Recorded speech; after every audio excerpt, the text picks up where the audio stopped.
Welcome to Mukta series. কেমন আছো সবাই? আশা করছি সবাই অনেক ভালো আছো। আজকে আমি তোমাদের জন্য যে ড্রামাটা নিয়ে এসেছি তার নাম হলো দ্য ফার্স্ট জেসমিন। তো চলো শুরু করছি। ড্রামার শুরুতেই আমাদেরকে লিশান পর্বত দেখানো হয়। একটা মেয়ে দৌড়ে দৌড়ে পাহাড়ের ওপরে উঠছিল। এরপর সে লিশান একাডেমি নামে একটা ঘরে এসে দরজা বন্ধ করে দেয়। এখানে আমরা অদ্ভুত ধরনের কিছু জিনিস দেখতে পাই। তবে এরপরেই সিন কাট হয়ে যায়। সিন চলে আসে রাজধানীর পরিবারে। ব্যাকগ্রাউন্ডে একটা মহিলা আমাদেরকে বলছিল ইয়েলি অসুস্থ হওয়ার পর রাজধানীতে ফিরে এসেছে। তার রাজকুমার লিয়ের সঙ্গে বিয়ে হওয়ার কথা ছিল, তবে এখন সেই বিয়ে বদল করে দেওয়া হয়েছে। এখন রাজকুমার লিয়ের বিয়ে হবে ইয়েলির চাচাতো বোন ইংয়ের সাথে, আর ইয়েলির বিয়ে ঠিক হয়েছে রাজকুমার ইয়াওয়ের সাথে, যে কিনা একজন পঙ্গু। জানি না এরপর কি হবে। ইয়েলি এসে বলে 8 বছর হয়ে গেছে। এর মধ্যে সবচেয়ে ভালো জিনিসটা হলো আমি আবার ফিরে এসেছি। ইয়েলি বাইরে আসলে বাড়ির দাসীরা তার জন্য ওষুধ বানাতে চলে যায়। ইয়েলির একটা কবুতর ছিল, দাসীরা তাকে খাবার দেয়। এরপর দাসীরা নিজেদের মধ্যে কথা বলছিল। তারা বলতে থাকে বাড়ির অনেক বড় একটা নেম প্লেট যেটা মহারাজের পক্ষ থেকে দেওয়া হয়েছে সেটা হারিয়ে গেছে। ইয়েলি বলছিল তাহলে তো ঝামেলা। এরপর দেখা যায় বাড়ির বড়রা সবাই এক জায়গায় বসেছে। দাসেরা এসে বলাবলি করছিল ওই নেম প্লেট সব জায়গায় খোঁজা হয়েছে, তবে কোথাও পাওয়া যাচ্ছে না। ইয়েলির ছোট চাচা বলে হয়তো কেউ চুরি করে নিয়ে গেছে। তখন ইয়েলির বড় চাচা বলে অসম্ভব, এত বড় একটা নেম প্লেট চুরি করে নিয়ে গেলে মানুষ অবশ্যই দেখতে পেত। নেম প্লেট বাড়ির ভেতরেই আছে, তাই তোমরা সবাই খুঁজতে শুরু করো। সেখানে আমরা ইয়েলির সৎ ভাই রং আর তার সৎ মাকেও দেখতে পাই। রং একটু আগে পানিতে পড়ে গিয়েছিল। এরপর দাসেরা সারা বাড়ি খুঁজতে শুরু করে। একটু পর তারা ইয়েলির কাছে আসে। তার জিনিসপত্র দেখতে চাইলে দাসীরা বাধা দেয়। সে বলে দেখুন, এগুলো আমার মা আমার বিয়ের জন্য রেখে গেছে। চাবি আমার কাছে নেই। যদি আপনারা জোর করে বক্স খোলেন তাহলে হয়তো কোনো জিনিস নষ্ট হয়ে যেতে পারে। আমি বড়দের সঙ্গে কথা বলছি। এরপর সে মেইন হলে আসে। এখানে এসে সে প্রথমে তার বাবাকে সম্মান জানায়। সে বলে 8 বছর পর আমি আপনাকে দেখছি, আপনার অনেক ওজন কমে গেছে। ছোট চাচা বলে কিন্তু তুমি তো 2 মাস আগেই এসেছো, এখন পর্যন্ত তোমার বাবাকে দেখোনি। ইয়েলি বলে বাবা অনেক ব্যস্ত, আমাকে দেখার মতো সময় তার নেই। বড় চাচা বলে দেখো বাড়ির একটা জিনিস হারিয়ে গেছে, তোমার বক্সগুলো খুলতে দাও। ইয়েলি বলে আমি আটকাচ্ছি না, তবে এই বক্সগুলোর চাবি আমার কাছে নেই, এগুলো মায়ের কাছে আছে।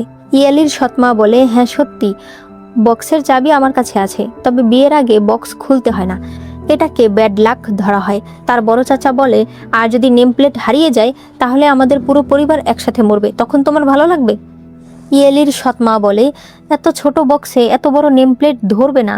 ইয়েলি বলে ধরবে। এই বক্সটার ভেতরে একটা সেতার থাকার কথা, যেটা নেম প্লেটের চাইতেও অনেক বড়। ইয়েলির সৎমায়ের হাতে আর কোনো উপায় ছিল না। সে এরপর চাবি দিয়ে দেয়। বক্স খুললে দেখা যায় সেখানে সেতার নেই, সেখানে সব ভাঙাচোরা জিনিস পড়েছিল। প্রত্যেকটা বক্সের অবস্থাই খুবই খারাপ ছিল। ইয়েলি বলতে থাকে এটা কি করে সম্ভব? আমার মা যেসব জিনিস রেখে গিয়েছিল তার লিস্ট আমার কাছে রয়েছে। ইয়েলি বলতে থাকে বাবা, আপনি কি আমাকে এতটাই ঘৃণা করেন? মায়ের দেওয়া জিনিসগুলো আপনি নিয়ে গেছেন। ইয়েলির সৎমা বলে আসলে ভুল হয়েছে, এগুলো আমি ইংয়ের জন্য রেডি করেছিলাম, তোমার জিনিসগুলো আমি সুন্দর মতো গুছিয়ে রেখেছি। ইয়েলির ছোট চাচা বলে ও আচ্ছা, আপনি সুন্দর মতো গুছিয়ে রেখেছেন, এজন্য তো বলি আপনার বাবার বাড়ি হঠাৎ করে এত ধনী হয়ে গেল কি করে। তখনই দাসেরা ওই নেম প্লেট নিয়ে আসে। বড় চাচা জিজ্ঞেস করে এটা কোথায় পেলে? তারা বলে পুকুরের ভেতর পেয়েছি, তবে কে সেখানে রেখেছে সেটা এখনো জানা যায়নি। ইয়েলি বলে মা, এখন যেহেতু সবকিছু পাওয়া গেছে তাহলে আমার জিনিসগুলো আমাকে ফিরিয়ে দিন। আমি যেহেতু ফিরে এসেছি তাই সেগুলো আর আপনাকে দেখে রাখতে হবে না। লিস্টের চাইতে যদি কম জিনিস থাকে তাহলে লোকে আপনাকে চোর বলবে। ইয়েলির সৎমা এরপর সবকিছু হিসেব করে তাকে সব জিনিস ফিরিয়ে দেয়। ইয়েলির দাসীরা এত জিনিস দেখে অনেক খুশি হয়ে যায়। ইয়েলি বলে অনেক রাত হয়ে গেছে, সবাই গিয়ে বিশ্রাম করো। সবাই চলে গেলে সেখানে সুয়ান নামে একটা দাসী আসে। সে বলে ম্যাডাম, আপনাকে অনেক ক্লান্ত লাগছে। ইয়েলি তার মাথায় হাত দিয়ে বলে না, আমি একদমই ক্লান্ত নই। মাঝরাতে রং বিছানা থেকে উঠে যায়। অন্যদিকে ইয়েলি একটা পরিত্যক্ত প্যাভিলিয়নে আসে। সে বলতে থাকে মা, 8 বছর হয়ে গেছে, কেউ জিজ্ঞেসও করলো না যে তুমি কেমন আছো। সে তখন তার মায়ের সঙ্গে কাটানো সময়গুলো মনে করতে থাকে। সে তার মাকে জিজ্ঞেস করেছিল মা, তুমি কেন বাবাকে বিয়ে করলে? তার মা উত্তরে বলে কারণ আমি তোমার বাবাকে পছন্দ করি, তোমার বাবাও আমাকে পছন্দ করে। এরপরে একদিন তার বাবা তার মাকে বলে, আজই তুমি লিশান পর্বতে চলে যাবে, এখন থেকে আমরা আলাদা থাকব। এই বলে সে রাগ করে ঘর থেকে বেরিয়ে যায়। রং ইয়েলির দরজার সামনে এসে তাকে নাম ধরে ডাকছিল। তখন ইয়েলি বলে, আমাকে বড় আপু বলে ডাকো। রং বলে, আজ তো তুমি জিতে গেলে। ইয়েলি বলে, তুমি সাহায্য করেছো বলেই জিতেছি। রং বলে, এগুলো তোমার জিনিসই, তোমার জিনিস তুমি কেন নেবে না বলো। এখানে তারা দুই ভাই বোন দুষ্টামি করছিল। এরপর বিয়ের দিন দেখানো হয়। ইয়েলি সুন্দর করে বউ সাজে। ইয়েলির দাদি বলছিল, আজ কার বিয়ে? তার ছোট ছেলে বলে, মা, আপনার নাতনিদের বিয়ে। এরপর ইয়েলি আর ইং দাদিকে সম্মান জানাতে আসলে দাদি ইয়েলিকে দেখে বলে, ওয়েনজো, তুমি ভালো আছো? ওয়েনজো ছিল ইয়েলির মা। এতে সবাই অবাক হয়ে যায়। ইয়েলির বাবা বলে, বড় ম্যাডাম অসুস্থ, তাকে ভেতরে নিয়ে যাও। এরপর ইয়েলি আর ইং তাদের বাবা মাকে সম্মান জানায়।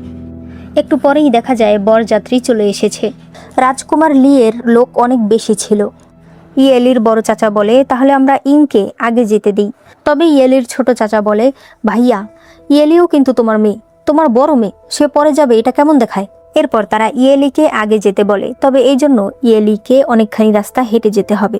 ইয়েলি যখন তৈরি হচ্ছিল তখন সে মনে মনে বলছিল, আগে হোক বা এখন, সব কাজ আমি নিজেই করেছি। আগে যেহেতু আমি পেরেছি, তাহলে এখনও আমি পারবো। এরপর সে একাই সামনে যেতে শুরু করে। সামনে প্রিন্স লি ঘোড়ায় ছিল। ইয়েলি মনে মনে বলছিল, প্রিন্স লিয়ের সঙ্গে আমার বিয়ে ঠিক হয়েছিল, তবে কিছুদিন আগে সে রাজমাতাকে বলে বিয়ে বদলে ফেলেছে। সে এখন আমার চাচাতো বোন ইনকে বিয়ে করছে। এরপর ইয়েলি তার সামনে দিয়েই চলে যায়। আমরা দেখতে পাই রাজকুমার লিয়ের এই জিনিসটা বেশি একটা ভালো লাগছিল না, সে প্রচণ্ড রেগে যাচ্ছিল। দেখা যায় ইয়েলিকে নিতে এসেছে ইয়াওয়ের বড় ভাইয়ের ছেলে, মানে তার ভাতিজা, যার নাম উয়ু। এরপর ইয়েলি রাজকুমার ইয়াওয়ের বাড়িতে আসে। ইয়েলি ভেতরে আসলে আমরা সেখানে তার বড় যা রেনকে দেখতে পাই। একজন লোক বলে, রাজকুমার কখন আসবে? রেন বলে, খুব তাড়াতাড়ি চলে আসবে। তবে অনেকক্ষণ কেটে যায়, রাজকুমার এখনো আসে না। ওই লোক আবারও রেনকে জিজ্ঞেস করে, রাজকুমার কোথায়, সে এখনো কেন আসছে না? নাকি রাজমাতার আদেশে সে খুশি না? রেন একজন লোককে তাকে খুঁজতে যেতে বলে। ইয়েলি তখন বলে, রাজকুমার কোথায় আছে? রেন বলে, হয়তো সে স্টাডি রুমে আছে। ইয়েলি বলে, তাহলে আমি নিজে গিয়ে তাকে নিয়ে আসছি। ইয়েলি যখন বাইরে আসে তখন একজন লোককে দেখতে পায়। বাড়ির বাটলার বলে, এই লোকটার নাম লিউ চাং, সে রাজমাতার হয়ে কাজ করে, আপনাকে তাকে অবশ্যই সম্মান দিতে হবে। ইয়েলি তার সামনে দিয়ে যেতে থাকলে সেই লোক তাকে ডাক দেয়। সে বলে, আপনি কে? রাজকুমারের ঘরের দিকে যাচ্ছেন? ইয়েলি বলে, আমি ওনার স্ত্রী, ওনাকে দেখতে যাচ্ছি, সেটাও কি পারবো না? এরপর সে ঘরে চলে যায়। ভেতরে এসে ইয়েলি দেখতে পায় অনেকগুলো কাগজ উড়ছে। এই প্রথম আমরা ইয়াওকে দেখি। ইয়েলি তাকে সম্মান জানিয়ে বলে, আমি কাগজগুলো তুলে দিচ্ছি। এরপর সে সবগুলো কাগজ নিয়ে আসে। সে বলে, আজ আপনি সুত্রাস লিখছেন? বিয়ের দিনে আপনি এগুলো কেন লিখছেন? এরপর সে বলে, আমার নাম ইয়েলি, আমি আপনাকে বিয়ে করতে এসেছি। আজ আমাদের প্রথম দেখা, তাই আমি আপনাকে কিছু উপহার দিতে চাই। সে তাকে একটা সন্দেশ খেতে দেয়, তবে ইয়াও সেটা খায় না। ইয়েলি বলে, না খেলে চলুন, আমরা যাই। ইয়াও বলে, কোথায় যাব? ইয়েলি বলে, আমাদের বিয়ের অনুষ্ঠান এখনো বাকি আছে। ইয়াও বলে, আমার এগুলো এখনো লেখা শেষ হয়নি। ইয়েলি বলে, ফিরে এসে লিখবেন, ফিরে এসে আমি আপনাকে লিখতে সাহায্য করব। এরপর সে নিজে তার মাথায় সেই মুকুট পরিয়ে দেয়। এরপর তারা যখন যেতে চাইছিল তখন সেখানে লিউ চাং আসে। সে বলে, ম্যাডাম, আপনি রাজকুমারকে নিয়ে কোথায় যাচ্ছেন? রাজকুমারকে সুত্রাস লিখতে বলা হয়েছে, এগুলো তার কাজ এবং রাজমাতাই তাকে এই নির্দেশ দিয়েছে। ইয়েলি বলে, বিয়ের দিনেও এগুলো লিখতে হবে? লিউ চাং বলে, অবশ্যই, রাজমাতার আদেশ এটা।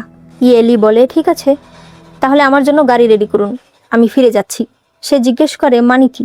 ইয়েলি বলে, রাজমাতা আমার এই বিয়ে ঠিক করেছে, তবে মনে হচ্ছে আজ আমাদের বিয়েটা হবে না, তাহলে আমি বরং ফিরে যাই, রাজমাতাকে জবাবটা আপনিই দেবেন। লিউ চাং তখন সেখান থেকে সরে যায়। এরপরে তারা চলে আসছিল। ইয়াও বলে, তোমার নাম ইয়েলি, শুনেছিলাম তোমার সঙ্গে রাজকুমার লিয়ের বিয়ে হওয়ার কথা ছিল। রাজকুমার লি দেখতে সুন্দর, নম্র, ভদ্র, শিক্ষিত, রাজ্যের সব নোবেল পরিবারের মেয়েদের স্বামী হওয়ার সে যোগ্য। তার সঙ্গে বিয়ে ভেঙে এখন তুমি আমার মতো একটা পঙ্গুকে বিয়ে করছো, তোমার কেমন লাগছে? ইয়েলি বলে, ও, রাজকুমার লি এখন এত পপুলার, এই কারণেই তো সে আমার সঙ্গে বিয়ে ভেঙে দিয়েছে। রাজকুমার, এখন আপনার যেমন সম্মান নেই, তেমন আমাদের লিশান একাডেমিরও এখন সম্মান নেই, তাই আমরা দুজনই এখন পারফেক্ট ম্যাচ। এরপর তারা ওয়েডিং হলে আসে। এরপরে সকল রীতি মেনে তাদের বিয়ে হয়। একটু পর দেখা যায় তারা এক ঘরে বসে আছে। ইয়েলি বিছানার উপর একটা জিনিস দেখতে পায়। সে বলে, এটা কি? ইয়াও বলে, তুমি জানতে চাও? সাধারণ স্বামী স্ত্রীর বিয়ের রাতে সম্পর্ক করতে কোনো কিছুর প্রয়োজন হয় না, তবে আমি তো পঙ্গু, আমার এই যন্ত্রের সাহায্যের প্রয়োজন হয়। তুমি কি ট্রাই করে দেখতে চাও? ইয়েলি সেখান থেকে উঠে একটা বক্স নিয়ে আসে। সে বলে, আমি আপনাকে একটা উপহার দিতে চাই। ইয়াও বলে, কেন? ইয়েলি বলে, কারণ আমি অনেক খুশি, আপনাকে আমি ধন্যবাদ জানাতে চাই। আপনি তো জানেনই রাজকুমার লি আমার সঙ্গে বিয়ে ভেঙে দিয়েছে, কিন্তু আপনি আমাকে বিয়ে করতে চেয়েছেন। আপনার কারণেই আমি রাজধানীতে আসতে পেরেছি, এই জন্য আমি অনেক খুশি। ইয়াও তখন তাকে পাশে বসতে বলে। এরপর সে একদম তার কাছে চলে আসে, তবে পরেই তার বুকে ব্যথা শুরু হয়ে যায়। ইয়ালি জিজ্ঞেস করে, আপনার কি হয়েছে? ইয়াও বলে, আমি নাটক করছিলাম। ভয় পেয়েছ? এরপর সে তার সেবক জিনকে ডাকে।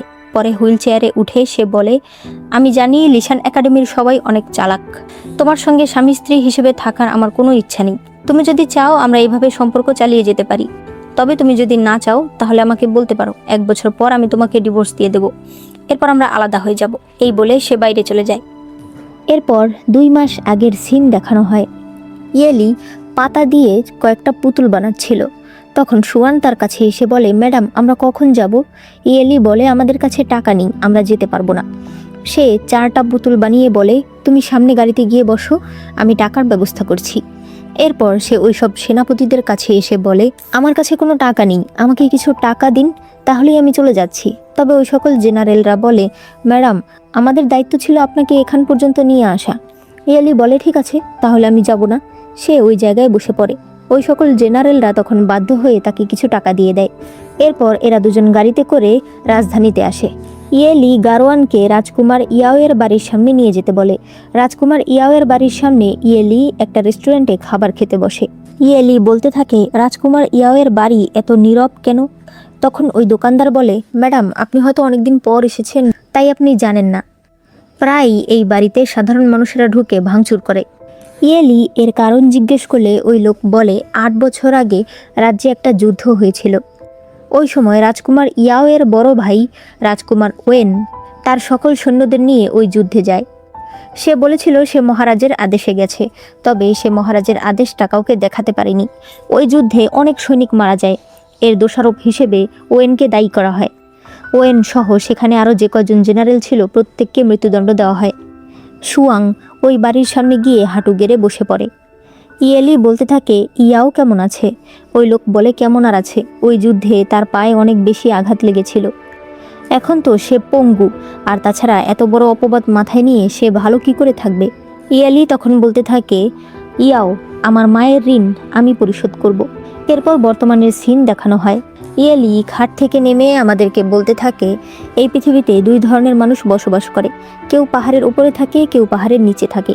যারা পাহাড়ের উপরে থাকে তারা কখনো টুপি পরে না, তারা নিজের মনের মতো চুল বাঁধে। কিন্তু যারা পাহাড়ের নিচে থাকে তারা বিভিন্ন টুপি পরে, বিভিন্ন মুকুট পরে।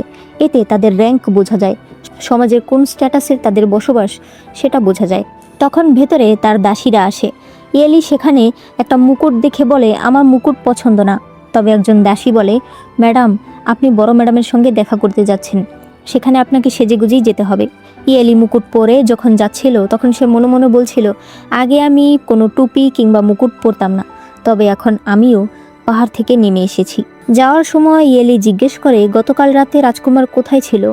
ওই মহিলা বলে, প্রতিদিন রাজকুমার নিজের ঘরেই ঘুমায়, তবে গতকাল রাতে সে সারা রাত নিজের স্টাডি রুমে ছিল।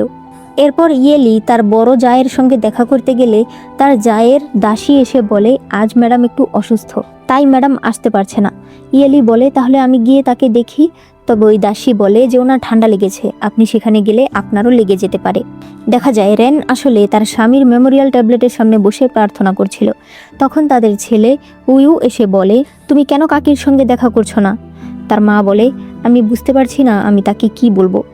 রেন বলতে থাকে, উইউ তোমার জন্মদিন আসতে চলেছে, বলো তুমি এই জন্মদিনে কি চাও? উইউ ভেতরে এসে বলে, আমার এবছরের জন্মদিন অলরেডি চলে গেছে। এখানে তাদের কথায় আমরা বুঝতে পারি রেন আসলে সবকিছু মনে রাখতে পারে না। উইউ চলে গেলে সে তার দাসীকে বলে, সে কি ফিরে এসেছে? তার দাসী বলে, ম্যাডাম সে অবশ্যই ফিরে আসবে, আপনি একটু ধৈর্য ধরুন। রাতের বেলা ইয়েলি কিছু লিখছিল। দাসী বলে, ম্যাডাম অনেক রাত হয়ে গেছে, রাজকুমার হয়তো আজ আর আসবে না, ইয়েলি এরপর ঘুমাতে চলে যায়। তবে তখন সে একটা বাজে স্বপ্ন দেখে ঘুম থেকে উঠে পড়ে। এরপর তার কাছে তার দাসী সুয়াং আসে। সে বলতে থাকে, ম্যাডাম, আমার অনেক ভয় লাগছে। ইয়েলি বলে, তাহলে আমার পাশে শুয়ে পড়ো, দুজন একসাথে থাকলে ভয় লাগবে না। পরদিন সকালে ইয়েলির দাসীরা কিছু পাথরে পানি দিচ্ছিল, আর তারা বলছিল, আচ্ছা, সত্যি কি এই পাথরে কোনোদিন ফুল ফুটবে? দাসী তাদেরকে চলে যেতে বলে। ইয়েলি তার পার্সোনাল দাসী ইউকে জিজ্ঞেস করে, আচ্ছা, রাজকুমার কোথায় গেছে? আমি অনেক দিন ধরে তাকে দেখতে পাচ্ছি না। ইউ বলে, ম্যাডাম, সে স্টাডি রুমেই আছে। ইয়েলি তখন তার সঙ্গে দেখা করতে গেলে লু চ্যাং বলে, রাজকুমার ব্যস্ত আছে, সে কোনো অতিথির সঙ্গে দেখা করতে পারবে না। ইয়েলি বলে, এটা রাজকুমারের বাড়ি, আর আমি রাজকুমারের স্ত্রী, আমি কি অতিথি?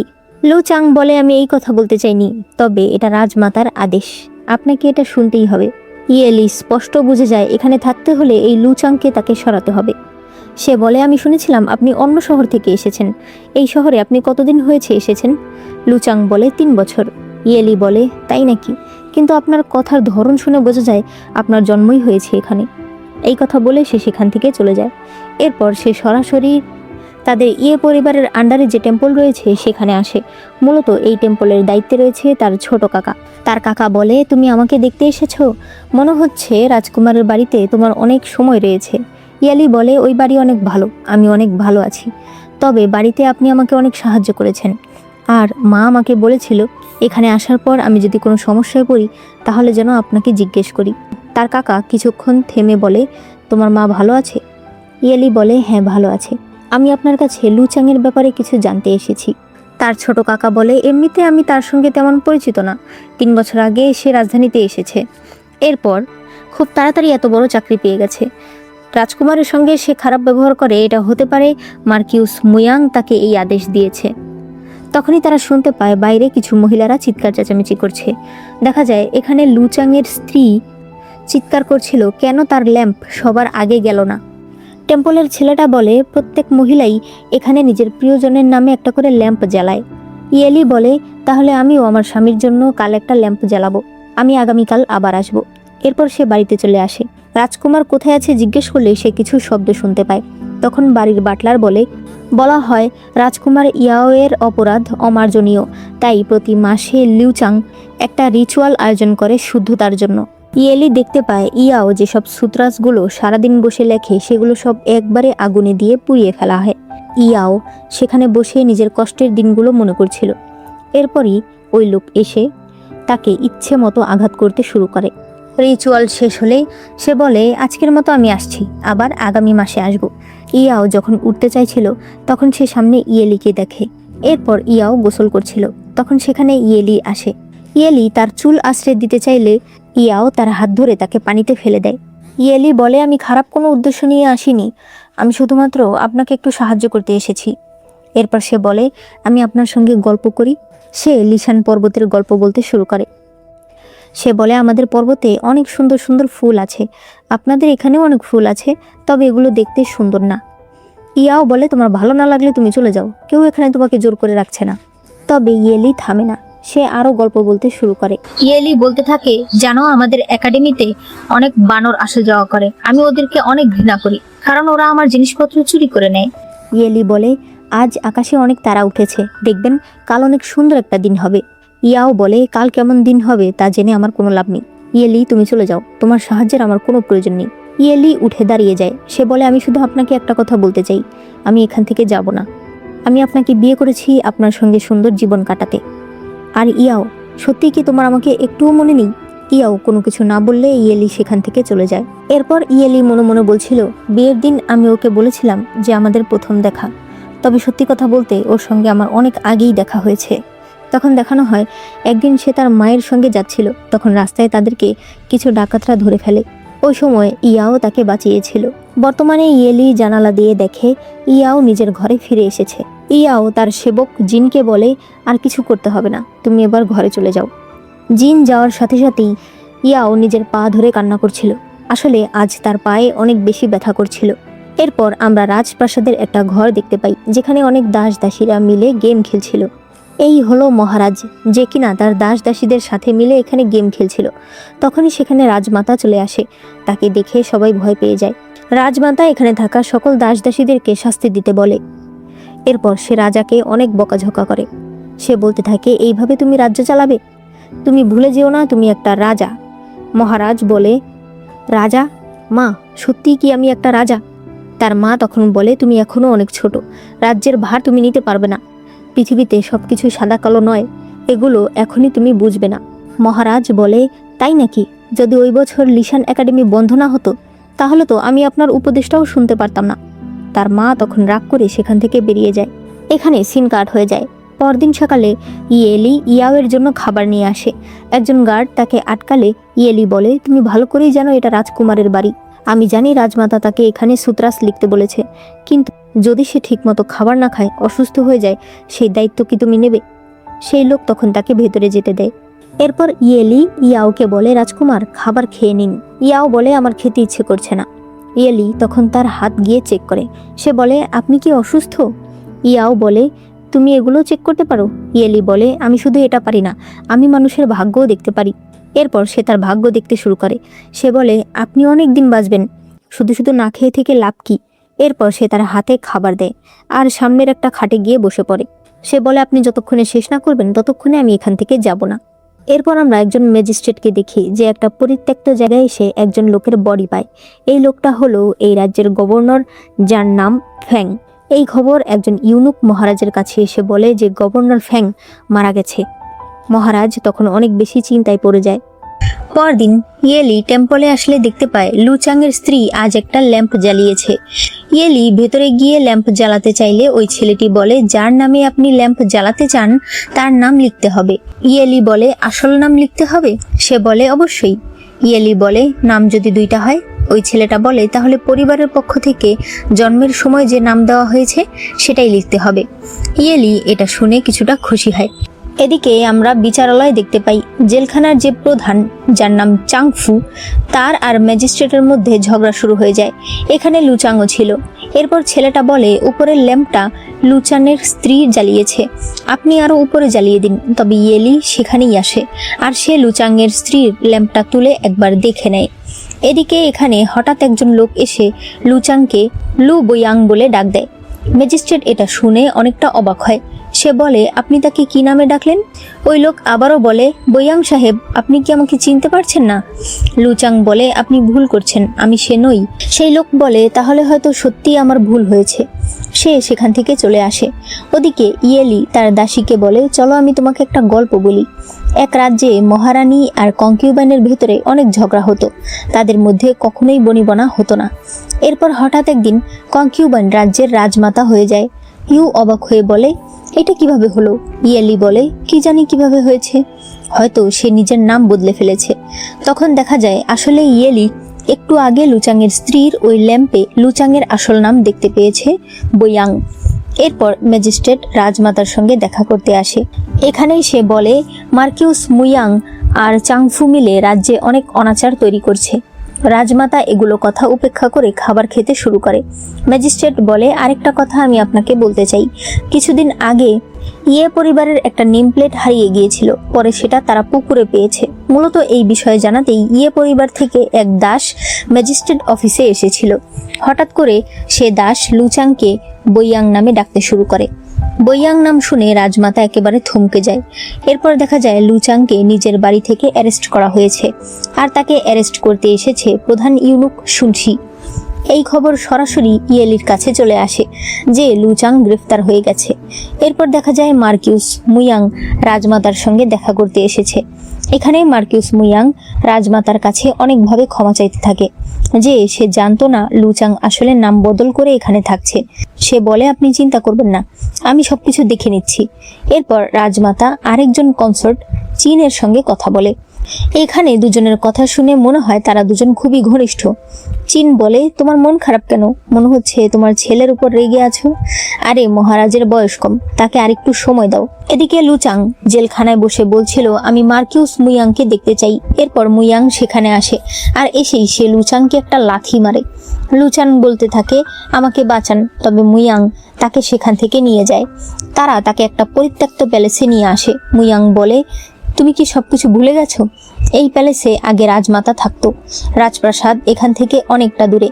শুধুমাত্র খাবারের পানি আনতেই আধা ঘন্টা রাস্তা হেঁটে যেতে হতো। রাজমাতা এখানে অনেক কষ্ট করে থেকেছে। সে এই রাজ্যের জন্য পবিত্র গাছের সাথে সূত্রাস লিখেছে। কিন্তু তুমি কি করেছো? সেই গাছ কেটে ফেলেছো। লুচান বলতে থাকে, আমি নতুন গাছ লাগিয়ে দেব, আগেরটার চাইতেও আরো ভালো গাছ হবে। মুইয়ান বলে, ঠিক আছে, আমি সেই সুযোগ তোমাকে দিচ্ছি। এরপরই দেখা যায় লুচাংয়ের হাত পা মুখ বেঁধে তাকে জীবন্ত কবর দেওয়া হচ্ছে। একটু পরেই আমরা দেখতে পাই সেই কবরের উপরে একটা গাছ লাগানো হয়েছে। এরপর ইয়েলি যখন নিজের ঘরের দিকে যাচ্ছিল তখন দেখা যায় একজন লোক কালো পোশাক পরায় সেই বাড়িতে আসতে চাইছিল। ইয়েলি শব্দ পেয়ে সেদিকে আসে, তবে ওই লোক কোনোভাবে বারবার নিজেকে লুকিয়ে ফেলছিল।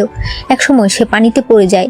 ইয়েলি তখন আর মাথা না ঘামিয়ে তার দাসীর সঙ্গে ঘরে চলে যায়। এরপর দেখা যায় ওই লোক একটা পদ্মপাতা নিয়ে ইয়াওয়ের কাছে এসেছে। এর নাম হলো ফ্যাং। সে চিনশেং প্যাভিলিয়ন নামে একটা টাওয়ারের প্রধান। সে ইয়াওকে খবর দেয় লুচাং শেষ। শুনেছি ইয়ে পরিবারের এক দাস নাকি তার আসল নাম সবার সামনে বলেছিল। এরপর সে বলতে থাকে, তোমার বউ অনেক চালাক, আজ একটুর জন্য আমি ধরা পড়ে যাইনি। ইয়াও বলে, তাহলে তুমি সামনের দরজা দিয়ে আসলেই তো পারো। ফ্যাং বলে, অসম্ভব, আমি একজন সিক্রেট এজেন্ট, আমাকে সিক্রেট ভাবেই আসতে হবে। এরপর ইয়াও ওই কথাটা ভাবতে থাকে যে ইয়ে পরিবারের একজন দাস বইয়াংয়ের আসল নাম বলেছিল। সে এরপর সরাসরি ইয়েলির কাছে আসে। সে দেখতে পায় ইয়েলির জুতার নিচে কোনো কাগজ রয়েছে। সে জিজ্ঞেস করে, ওটা কি, আমাকে দেখাও। প্রথমে ইয়েলি দেখাতে চায় না, তবে এরপর সে পা উঁচু করে দেখায়।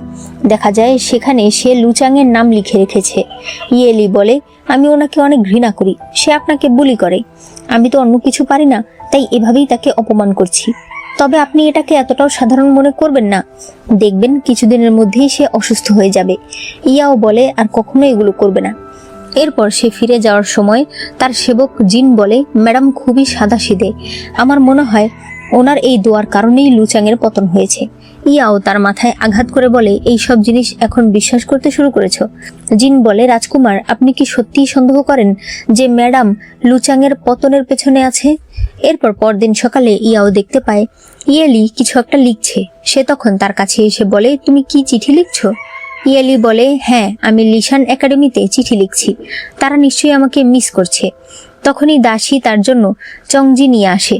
ইয়েলি সেই খাবারে মধু মেশাতে শুরু করে। তখন জিন বলে, আপনি মশলা না দিয়ে মধু কেন দিচ্ছেন? ইয়েলি বলে, কারণ পাহাড়ে এত জাতের মশলা পাওয়া যায় না, আমরা মধু খেয়েই অভ্যস্ত। ইয়াও দেখতে পায় ইয়েলি তার নামে চিঠিতে কিছু একটা লিখেছে, তবে ইয়েলি এটা বুঝতে পেরে তাড়াতাড়ি এসে চিঠি লুকিয়ে ফেলে। ইয়াও বলে, মনে হচ্ছে তুমি এখানে ভালোই আছো, নিজের ইচ্ছে মতো চলাফেরা করছো। ইয়েলি বলে, অবশ্যই ভালো আছি, এটা আমার বাড়ি, এখানে আমি নিজের মতোই তো থাকবো। আমি আপনাকে বিয়ে করেছি আপনার সঙ্গে পুরো জীবন কাটানোর জন্য। যদিও এখনো আপনি আমাকে ভালো মতো জানেন না, তবে তাড়াহুড়ার কিছু নেই, আমাদের পুরো ভবিষ্যৎ সামনে পড়ে আছে। তখনই সে ইয়াওয়ের গায়ে একটা মাকড়সা দেখতে পেয়ে সেটাকে হাতে নেয়। সে বলে, রাজকুমার, এই মাকড়সাকে গ্রামের মানুষ গুড লাক বলে, কারণ এটা খারাপ পোকামাকড় খেয়ে ফেলে, এতে ফসল ভালো হয়। এটা আপনার শরীরে এসেছে, তার মানে সামনে আপনার জন্য গুড লাক অপেক্ষা করছে। এরপর সে চলে যায়। পরে ইয়েলি বারান্দায় বসে নিচের মানুষজন দেখছিল। তখন সুয়াং তার কাছে আসে। সে বলে, ম্যাডাম, মনে হচ্ছে রাজকুমার আমাদের পছন্দ করে না, আপনি কি পাহাড় মিস করছেন না? ইয়েলি বলে, হ্যাঁ মিস করছি, তবে আমি আর ফিরে যেতে চাই না, ধীরে ধীরে সবাই আমাদেরকে ভালোবাসতে শুরু করবে। অন্যদিকে ইয়াও আবারও তার খারাপ দিনগুলোর কথা মনে করছিল। স্টাডি রুমে সে নিজের জেনারেলের পোশাকটা দেখছিল, তার কানে ওইসব কথাই ভাসছিল। অন্যদিকে রাজ দরবার দেখানো হয়। নতুন গভর্নরের জন্য মার্কিউস মুইয়ান চাংফুকে সুপারিশ করে। মহারাজ কিছু বলতে চায়, তবে রাজমাতা চাংফুকেই নতুন গভর্নর বানিয়ে দেয়। এরপর ইয়েলি একটা নতুন ফেব্রিক নিয়ে আসে। যখন সে বাড়িতে আসে তখন সে দেখতে পায় তার বড় যা রেন মাত্র বাড়িতে এসেছে। সে জিজ্ঞেস করে, ভাবি আপনি কোথায় গিয়েছিলেন? তবে রেনের দাসী বলে, আমরা ডাক্তারখানায় গিয়েছিলাম। ইয়েলি ভেতরে আসলে জানতে পারে রাজকুমার সেই যে স্টাডি রুমে গিয়েছে এখন পর্যন্ত বের হয়নি এবং কোনো খাবারও খায়নি। ইয়েলি বলতে থাকে, আগে সবকিছুতে ঝামেলা করতো লুচাং, এখন কিসের সমস্যা? সে বাইরে থেকে ইয়াওকে ডাকলে ইয়াও ঘরের ভেতরে ভাঙচুর করতে শুরু করে। ইয়েলি কিছু না বলে চলে যায়। রাতের বেলা ইয়েলির কাছে একটা সিক্রেট চিঠি আসে, যেখানে বলা হয়েছে চাংফু খুব শীঘ্রই রাজ্যের গভর্নর হয়ে যাবে। এরকম একজন লোক যদি গভর্নর হয় তাহলে ভালো কিছুই হবে না, সে আমাদের লিশান একাডেমিকে একেবারে শেষ করে দিয়েছে। এরপর ইয়েলি আমাদেরকে বলতে থাকে, 8 বছর আগে আগের রাজা মারা যায়, যুবরাজও মারা যায়। তখন বলা হয় মহারানী মানে বর্তমান যে রাজমাতা, যার নাম গুয়োজিন, সে সিংহাসনে বসবে। ওই সময় লিশান একাডেমি খুবই প্রসিদ্ধ একটা জায়গা ছিল। অর্ধেকের বেশি অফিসিয়াল সেখান থেকেই এসেছিল। আমার নানা নিজের দায়িত্ব নিয়ে লিশান একাডেমি কিছুদিনের জন্য বন্ধ করে দিতে চায়। তবে এতে গুয়োজিন অনেক রেগে যায়। সে চাংফুকে পাঠায় লিশান একাডেমিতে হামলা করার জন্য। চাংফু নিজে থেকে ওই সব অফিসিয়ালদের নামে অনেক মিথ্যা অপবাদ দেয়। কাউকে মেরে ফেলা হয়, কাউকে বন্দি করা হয়। চিঠিতে লেখা ছিল জুয়াংকে পাওয়া গেছে, তবে এখনো তারা নিজেদের পরিচয় দেয়নি। ইয়েলি এরপর সেই চিঠিটা পুড়িয়ে ফেলে। পরদিন রাস্তায় এক লোক আরেক লোকের সঙ্গে ধাক্কা লেগে মাটিতে পড়ে যায়। ওই লোক মাটিতে পড়ে থাকা লোকটাকে টাকা দিয়ে বলে, শুধু শুধু এখানে নাটক করো না। যে লোকটা মাটিতে পড়েছিল মূলত এনার নামই হলো জুয়াং। ইয়েলি তাকে দেখেই চিনে ফেলে। ইয়েলি তখন হাত দিয়ে ছায়ায় পাখির মতো বানায়, যেটা জুয়াং দেখতে পায়। তার মনে পড়ে সে যখন লিশান একাডেমিতে ছিল তখন ইয়েলি তাকে এটা দেখিয়েছিল। জুয়াং এরপর সেখান থেকে পালিয়ে আসে। দেখা যায় সে একটা ভাঙাচোরা বাড়িতে তার পরিবার নিয়ে থাকছে। এরপর সে কল্পনা করে লিশান একাডেমিতে সে অনেক সম্মানের সাথেই ছিল। তার সকল ট্রেনিং শেষে সে সেখান থেকে বেরিয়ে আসে। তখন ইয়েলি তাকে বিদায় জানিয়েছিল। বর্তমানে ইয়েলি তার দরজার বাইরেই দাঁড়িয়েছিল। এরপর রাতের বেলায় ইয়েলি আর তার দাসীরা মিলে একটা পোশাক সেলাই করছিল। তারা জিজ্ঞেস করে এটা কোন ফেব্রিক, এরকম ফেব্রিক তো তারা আগে কখনো দেখেনি। ইয়েলি বলে এটা সিল্ক ওয়ার্ম থেকে তৈরি হয়, এটা শরীর গরম রাখতে অনেক সাহায্য করে। তবে এটাতে একটা সমস্যা আছে, কোনোভাবে যদি এটা ফসফরাস পাউডারের সংস্পর্শে আসে তাহলে আগুন ধরে যায়। দাসীরা বলতে থাকে তাহলে তো এটা রাজকুমারের জন্য একটু রিস্কের হয়ে যাবে। ইয়েলি বলে এই পোশাক রাজকুমারের জন্য নয়। তারা জিজ্ঞেস করে তাহলে এটা কার জন্য? ইয়েলি কোনো উত্তর দেয় না। এরপর ইয়াও এর সেবকেরা স্টাডি রুমে এসে দেখতে পায় ইয়াও অজ্ঞান হয়ে পড়ে আছে। তারা চিৎকার করে ডাক্তার ডাকতে থাকলে ইয়েলি এই শব্দ শুনে বাইরে আসে। তার নজর পড়ে তখন স্টাডি রুমের দিকে। এরপর সে ওই ঘরে আসে, যেখানে এসে সে পর্দার আড়ালে ইয়াও এর বিরুদ্ধে বিভিন্ন পেটিশন দেখতে পায়। তার ভাই আর অন্যান্য লোকেদেরকে কিভাবে মারা হয়েছে সেই সব কিছু সেখানে ছিল। সেখানে একটা মহারাজের আদেশ ছিল, যেখানে বলা হয়েছিল ইয়াও ডিউক হুয়ার হয়ে কাজ করে। তার ভাইয়ের অপরাধের সঙ্গে সে জড়িত নয়, তাই তাকে ছেড়ে দেওয়া হচ্ছে। সেখানে আরো অনেক লোকের চিঠি ছিল যাদের কাছে ওই সময় ইয়াও সাহায্য চেয়েছিল, আর তারা সবাই বলেছিল আমরা যদি তোমাকে সাহায্য করি তাহলে আমরাও বিপদে পড়ে যাব। মূলত এই সব কিছু মনে করেই ইয়াও অসুস্থ হয়ে গিয়েছে। এরপর ইয়াও এর জ্ঞান ফিরে আসে। তখন সে শুনতে পায় বাইরে সবাই বলাবলি করছিল স্টাডি রুমে আগুন লাগলো কি করে। দেখা যায় ইয়েলি আগুন জ্বালিয়ে ওই সব কিছু পুড়িয়ে দিচ্ছে। ইয়াও এসে বলে তুমি এসব কি করছো, বন্ধ করো। তবে ইয়েলি তার কথা শোনে না। এরপর ইয়েলি জিজ্ঞেস করে আপনি কেন এখনো ওই সকল জিনিসকে নিজের কাছে রেখে দিয়েছেন? ইয়াও বলে তাতে তোমার কি? ইয়েলি বলে আপনি কেন নিজেকে এখনো ওই দিনগুলোতে বন্দি করে রেখেছেন? আমি অনেক দিন লিশান একাডেমিতে বন্দি থেকেছি, এখানেও আমি বন্দি থাকতে চাই না। ইয়াও চিৎকার করে বলে তাহলে চলে যাও, কে ধরে রেখেছে তোমাকে? যাও, এখনই বেরিয়ে যাও। ইয়েলি বলে আমি আপনাকে বিয়ে করেছি আপনার সঙ্গে সুন্দর করে জীবন কাটানোর জন্য। আমি তোমাকে একটা কথা বলি, তুমি জানো মানুষ নাটক দেখতে কেন পছন্দ করে? কারণ অন্যের জীবনের কষ্ট দেখে মানুষ আনন্দ পায়। ইয়াও নিজের জীবনকে অন্যের চোখে নাটক হতে দিও না, এই বলে সে চলে যায়। এরপর আমরা চাংফুকে দেখি। আজ তার জন্য রাজপ্রাসাদ থেকে পোশাক এসেছে। দেখা যায় এটা ছিল ইয়েলির বানানো সেই পোশাকটাই। এরপর ইয়েলি দাঁড়িয়ে চাংফুকে গাড়িতে করে যেতে দেখে। ব্যাকগ্রাউন্ডে কেউ বলছিল ইয়েলি আজকেই আমাদের প্ল্যান কাজে লাগাতে হবে। ইয়েলির হাতে তার বানানো একটা পাতার পুতুল ছিল। এরপর চাংফু রাজদরবারে আসে। সে রাজমাতা আর মহারাজকে সম্মান জানায় আর বলে যে সে তার দায়িত্ব খুব ভালোভাবেই পালন করবে। এরপর ইয়েলি একটা ঘন্টা বের করে তার বারান্দায় ঝুলিয়ে দেয়। ওদিকে সকল মন্ত্রীরা চাংফুকে অভিনন্দন জানাচ্ছিল। এর একটু সামনেই ইয়াও আসে এবং সে উঁচু একটা প্যাভিলিয়নের দিকে তাকিয়েছিল। হঠাৎ করে চাংফুর সঙ্গে কিছু লোকেদের ধাক্কা লেগে যায়। সবাই ওই সব দাসীদেরকে বকাবকি শুরু করলে চাংফু বলে ওরা ইচ্ছে করে করেনি। ওই ছেলেটা যাওয়ার সময় বলে যায় লিশান একাডেমি থেকে আমাদের সম্মান নেবেন। এতে চাংফু অনেকটা অবাক হয়ে যায়। তখন মুইয়াং সেখানে আসে আর হুয়াইশি শহরে গিয়ে তাকে ভালো মতো গভর্নরের দায়িত্ব পালন করতে বলে। তবে হঠাৎ করেই চাংফুর শরীর থেকে ধোঁয়া বের হতে থাকে। মুহূর্তের মাঝেই তার গায়ে আগুন লেগে যায়। সে মুইয়াংকে ধরতে গেলে মুইয়াং এক ধাক্কা দিয়ে তাকে ফেলে দেয়। সবার চোখের সামনে চাংফু ছাই হয়ে যায়। ইয়েলি তখন ওই ঘন্টাটা বাজিয়ে দেয়। এই ঘটনায় ইয়াও প্রচণ্ড অবাক হয়ে যায়। এরপর সে আমাদেরকে নিজের গল্প বলতে শুরু করে। সে বলে 8 বছর আগে রাজ্যের একটা যুদ্ধে আমি যাই। ওই সময় আমি ডিউক হুয়ার হয়ে কাজ করতাম। ওই যুদ্ধ অনেক ভয়ঙ্কর ছিল। সেখানে আমার পায়ে চরম আঘাত লাগে। আমি শুনতে পাই আমার ভাইকে মৃত্যুদণ্ডের শাস্তি দেওয়া হয়েছে। আমাকে বন্দি করে রাজধানীতে নিয়ে যাওয়া হচ্ছিল। ওই দিন আমি ইয়েলিকে দেখেছিলাম। ইয়েলি তার কাছে এসে বলতে থাকে, ইয়াও, তোমার কি আমার কথা মনে আছে? তুমি আমাকে বাঁচিয়েছিলে। আমার নাম ইয়েলি। সে তাকে কিছু পিঠা দিয়ে দেয়। রাজ দরবারে এক এক মন্ত্রী ইয়াওকে এক এক শাস্তি দিতে বলছিল। পরে তাকে জেলখানায় বন্দি করা হয়। তার পায়ের অবস্থা দিন দিন খারাপ হচ্ছিল। চাংফু মার্কিউস মুয়াংকে খুশি করতে জেলখানার গার্ডেদের টাকা দিয়ে রাখে, যাতে তারা ইয়াওকে কোনো খাবার না দেয়। প্রথম কয়েকদিন ইয়াও শুধুমাত্র ইয়েলির ওই পিঠাগুলো খেয়েই বেঁচেছে। এরপর 6 মাস পর মহারাজের আদেশ আসে, যেখানে বলা হয়েছে ইয়াও ডিউক হুয়ার হয়ে কাজ করত। তার ভাইয়ের অপরাধের সঙ্গে সে জড়িত নয়, তাই তাকে ছেড়ে দেওয়া হয়। চাংফু বলে, আসলে তোর ভাগ্য অনেক ভালো। এভাবেই 8 বছর কেটে যায়। 1 মাস আগে ইয়াও গভর্নর ইউয়ানের খোঁজ পায়। সে তাকে লোকজন নিয়ে বাঁচিয়ে নিয়ে আসে। সে বলতে থাকে, ওই বছর যে ঘটনা ঘটেছিল তার কোনো প্রমাণ কি আপনার কাছে আছে? আপনি বিশ্বাস করুন, আমি আপনার সঙ্গে বিশ্বাসঘাতকতা করব না। আমার শুধুমাত্র কিছু প্রমাণের প্রয়োজন। গভর্নর কিছু বলতেই যাবে, তখন তাদের গাড়ি থেমে যায়। দেখা যায় একজন ইউনুক তাদের গাড়ি আটকেছে। সে বলতে থাকে, মহারাজ এখনই গভর্নর ইউয়ানকে নিয়ে যেতে বলেছে।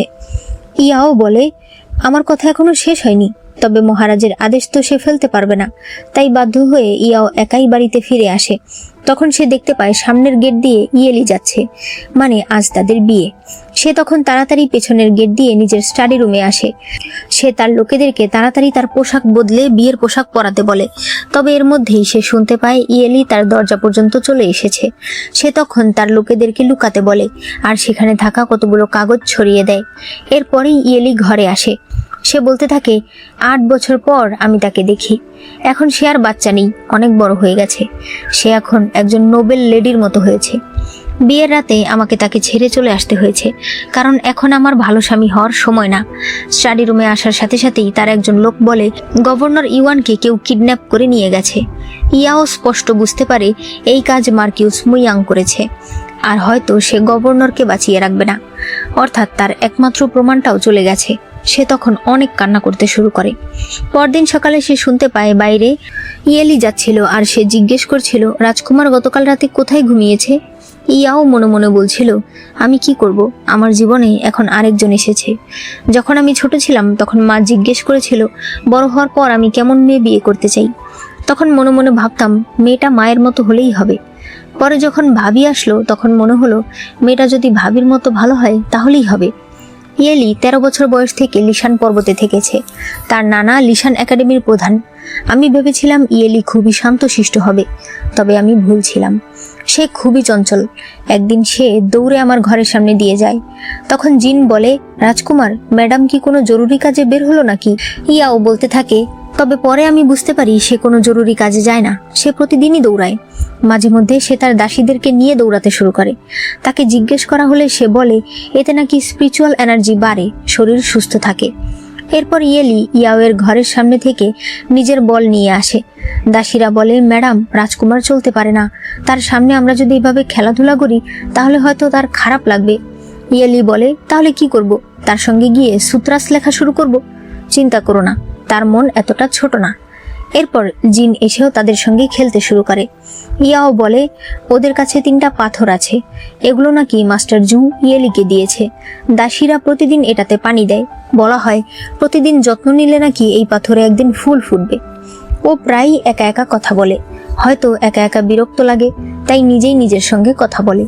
ও ড্রিঙ্ক করতে অনেক পছন্দ করে, তবে কাউকে এই কথা বলে না। একদিন ইয়েলি ড্রিঙ্ক করতে থাকলে উইও এসে বলে, তুমি কি ড্রিঙ্ক করছো? সে বলে, ড্রিঙ্ক স্বাস্থ্যের জন্য ভালো নয়, আমি তো চা খাচ্ছি। এটা শুনে উইও সেটা খায়, আর সাথে সাথেই সে ঘুমিয়ে পড়ে। এটা দেখে ইয়াও হাসতে থাকে। ইয়াও বলতে থাকে, একদিন পর মহারাজ আমাকে তার প্রাসাদে ডাকে। মহারাজ ইয়াওকে ভাইয়া বলে সম্বোধন করছিল। সে তার অনেক প্রশংসা করছিল যে আগে তুমি অনেক ভালো যোদ্ধা ছিলে। ইয়াও বলে, আপনি আসলে আজ আমাকে কেন ডেকেছেন? মহারাজ বলতে থাকে, আসলে ওই দিন আমি গভর্নর ইউয়ানকে নিজের কাছে আনতে চেয়েছিলাম। আমি নিজে সবকিছু প্রমাণ জোগাড় করে সমাধান করতে চেয়েছিলাম, তবে কে জানতো মার্কিউস মুয়াং এর সঙ্গে আমি পারিনি। সে গভর্নরকে নিয়ে যায়। ইয়াও তখন রেগে যায়। সে বলতে থাকে, আপনি জানেন আমি কত কষ্ট করে তার খোঁজ পেয়েছিলাম, কিন্তু আপনি সব শেষ করে দিয়েছেন। আপনি আমাকে ডেকেছেন কারণ আপনি ভেবেছেন তাকে আমি আপনার জন্য এনেছিলাম। আমি নিজের জন্য তাকে এনেছিলাম, রাজ্যের ভালোর জন্য তাকে এনেছিলাম, কিন্তু আপনি আধা বেলাও তাকে প্রোটেকশন দিতে পারলেন না, তাকে মরতে হলো। আপনি কি নিজের অপরাধ বুঝতে পারছেন? মহারাজ রেগে বলে, আপনি কিন্তু বেয়াদবি করছেন। আপনিও অনেক ভালো নন। আপনার কি কোনো ভুল নেই? আপনি কি আপনার বড় ভাইকে হারাননি? আপনি যদি আমাকে সাহায্য না করেন তাহলে এই সিংহাসন আর আমাদের মো বংশের থাকবে না, অন্য কেউ নিয়ে যাবে। সেটা কি আপনি চান? এরপর ইয়াও নিজের স্টাডি রুমে আসে আর জিনকে বেরিয়ে যেতে বলে। এরপরেই তার সবকিছু মনে পড়তে থাকে আর সে ভাঙচুর করতে থাকে। ইয়াও বলতে থাকে, এরপর আমার চোখের সামনে ইয়েলি ওই সব জিনিস পুড়িয়ে ফেলে। সে আমাকে বলে, তোমার জীবনকে অন্যের চোখে নাটক বানিও না। এই কথার পর পরদিন ইয়াও আবারও মহারাজের কাছে যায় আর বলে, আমি আপনার হয়ে কাজ করতে চাই। এরপর ইয়াও তার লোকেদের সঙ্গে আলোচনা করছিল যে চাংফুকে যে কোনো মূল্যে রাস্তা থেকে সরাতে হবে। মহারাজ ইয়াওকে বলে, রাস্তা থেকে সরালেই হবে না, তাকে প্রাণে মেরে ফেলতে হবে। ইয়াও বলে, ঠিক আছে, তাহলে তাকে সকল মন্ত্রীদের সামনেই মারা হবে, খোলা আকাশের নিচে। ইয়াওয়ের লোকেরা বলতে থাকে, কিন্তু একটা অফিসিয়ালকে মেরে ফেলা অনেক বড় রিস্কের। আমাদের তো কোনো পিছুটান নেই, কিন্তু আপনি তো বিবাহিত।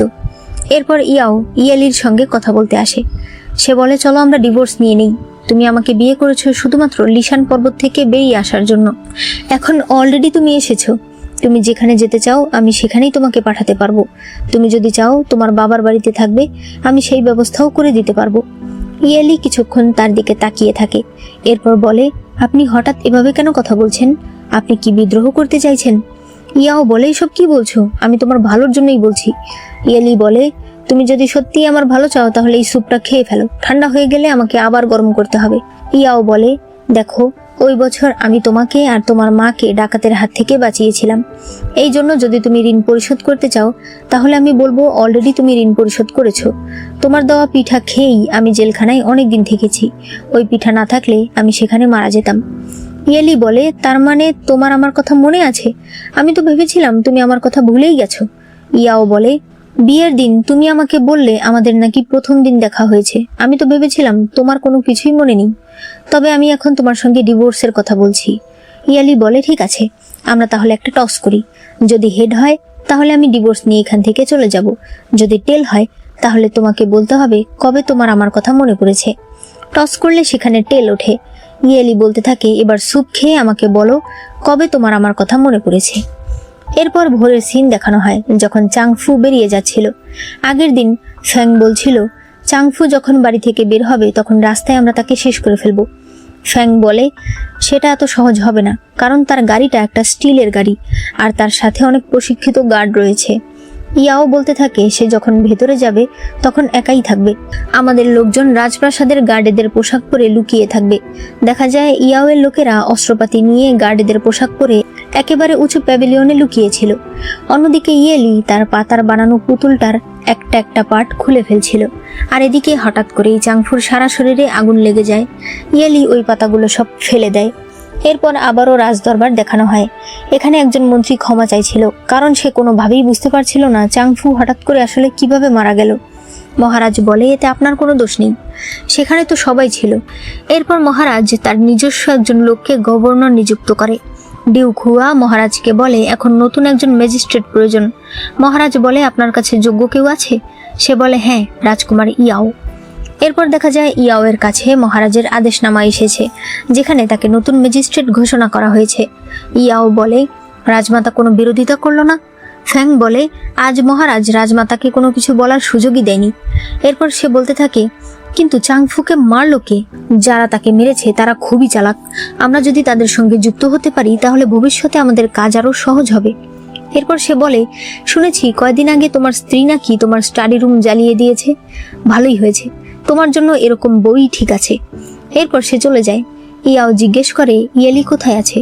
তখন দেখানো হয় ইয়েলি খুবই নির্জন একটা জায়গায় এসেছে। তার সাথে ইয়ে পরিবারের ওই সেবক, যার নাম বিন, যেই এতদিন ধরে তাকে সিক্রেট চিঠি পাঠাচ্ছিল, সে ছিল। এখানে একটা সমাধি ছিল, যেটা ছিল লিশান একাডেমির মাস্টার এবং স্টুডেন্টদের উদ্দেশ্য করে।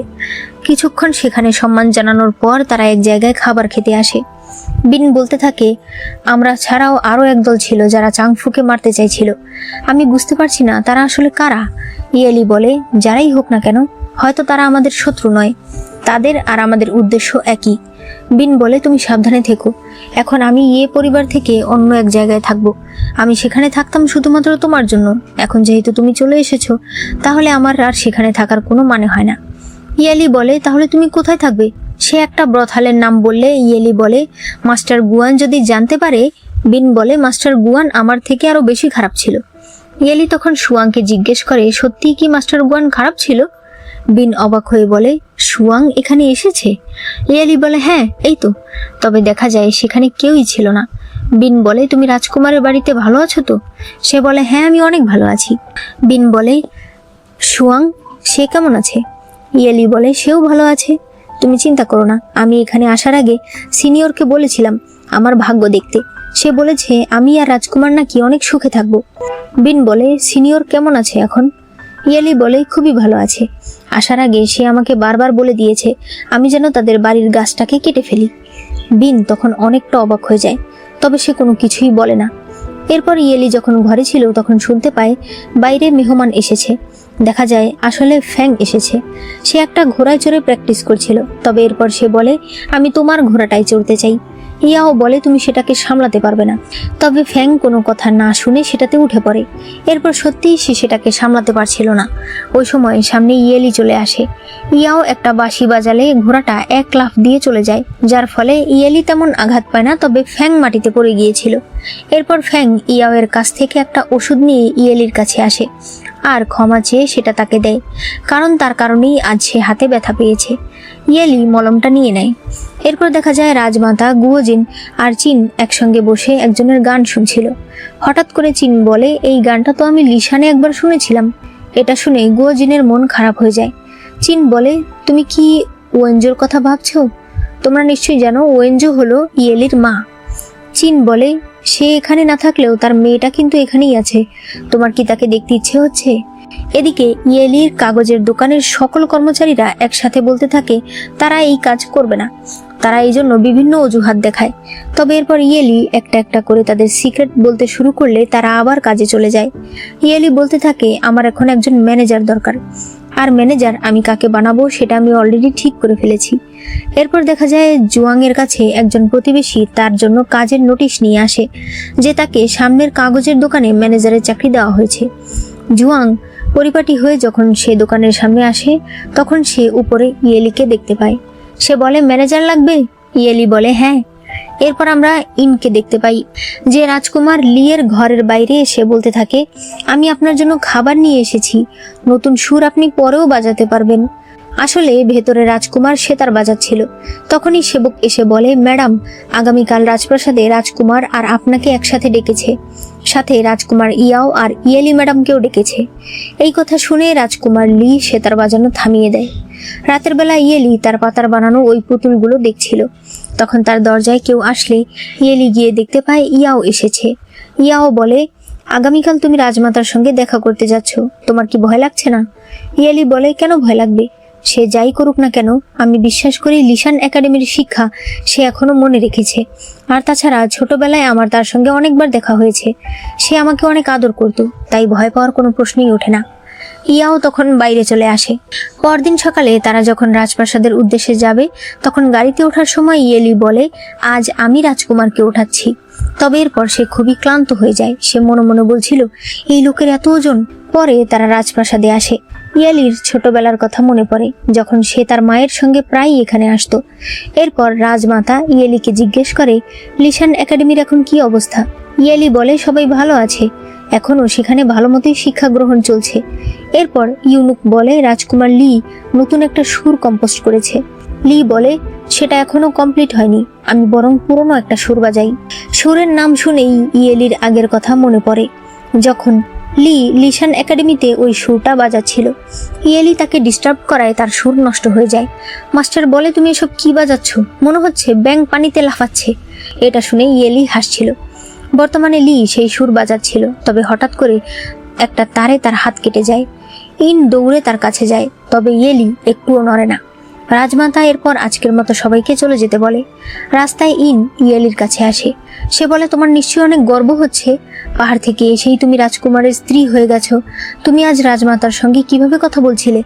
ভুলে যেও না, সে কিন্তু লিশান একাডেমির উপর রেগে আছে। তোমার কারণে আমাদের পুরো ফ্যামিলি যেন ডুবে না যায়।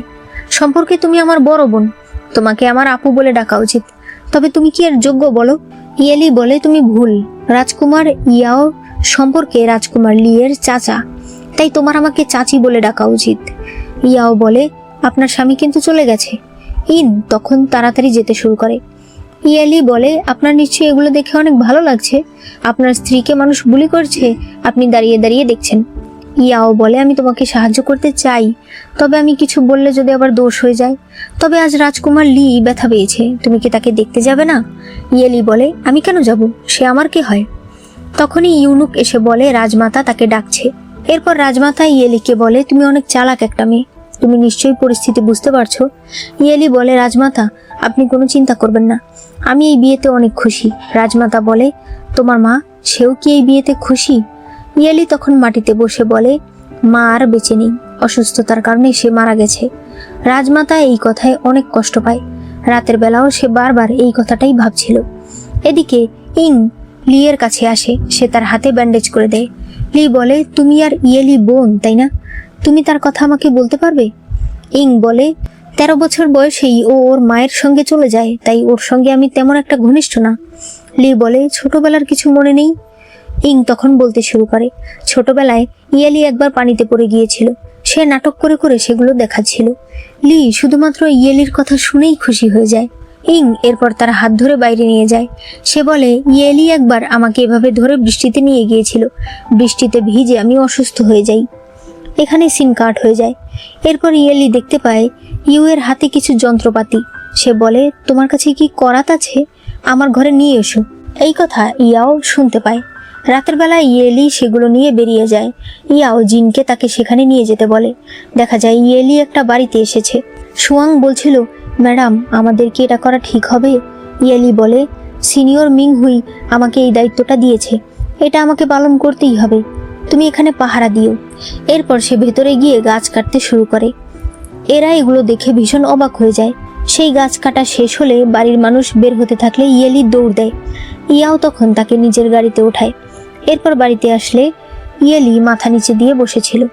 ইয়াও জিজ্ঞেস করে, সত্যি করে বলো তুমি সেখানে কেন গিয়েছিলে? ইয়েলি বলে, আমরা একা কথা বলি। ইয়াও বলে, এখন লজ্জা করছে? একজন রাজকুমারের স্ত্রী হয়ে মানুষের বাড়ির গাছ চুরি করতে গেছো তুমি? ইয়েলি বলে, গাছ চুরি করতে যাইনি, শুধুমাত্র কাটতে গিয়েছিলাম। জিন বলে, ম্যাডাম আমাদের বাড়িতে তো এত গাছ আছে। জিন চলে গেলে ইয়াও বলে, সত্যি করে বলো তুমি সেখানে কেন গিয়েছিলে?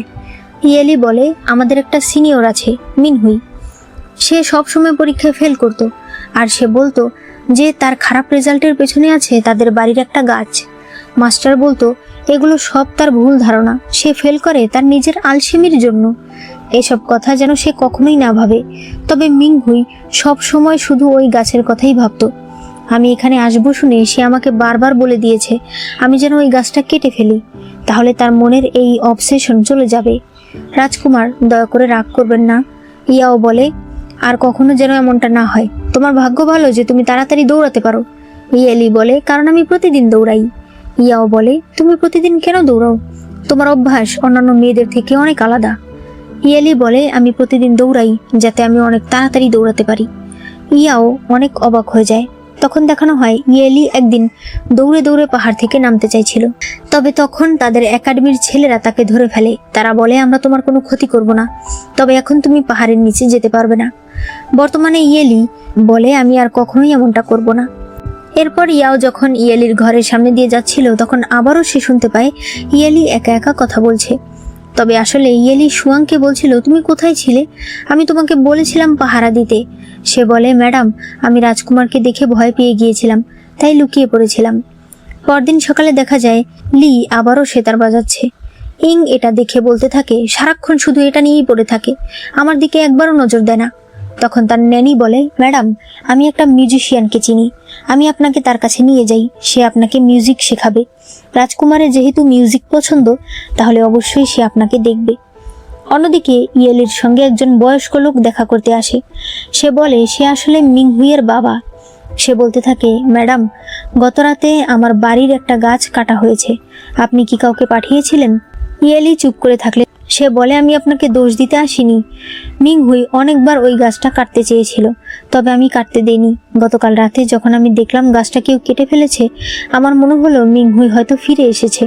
তবে আমি খোঁজ নিয়ে দেখলাম লিশান একাডেমি এখনো খোলা হয়নি, শুধুমাত্র সেখান থেকে আপনি এসেছেন। তাই ভাবলাম হয়তো আপনি কোনো লোক পাঠিয়েছেন। ইয়েলি বলে, আঙ্কেল সত্যি বলতে আমি কেটেছি, আমি ভেবেছি আপনি রাজি হবেন না, তাই লুকিয়ে কেটে ফেলেছি। মিংহুইয়ের বাবা বলে, আপনি শুধু আমাকে বলুন সে কি ভালো আছে? ইয়েলি বলে, সে খুব ভালো আছে। তার বাবা তখন কান্না শুরু করে। সে বলে, ম্যাডাম আপনি কি আরও ফিরে যাবেন?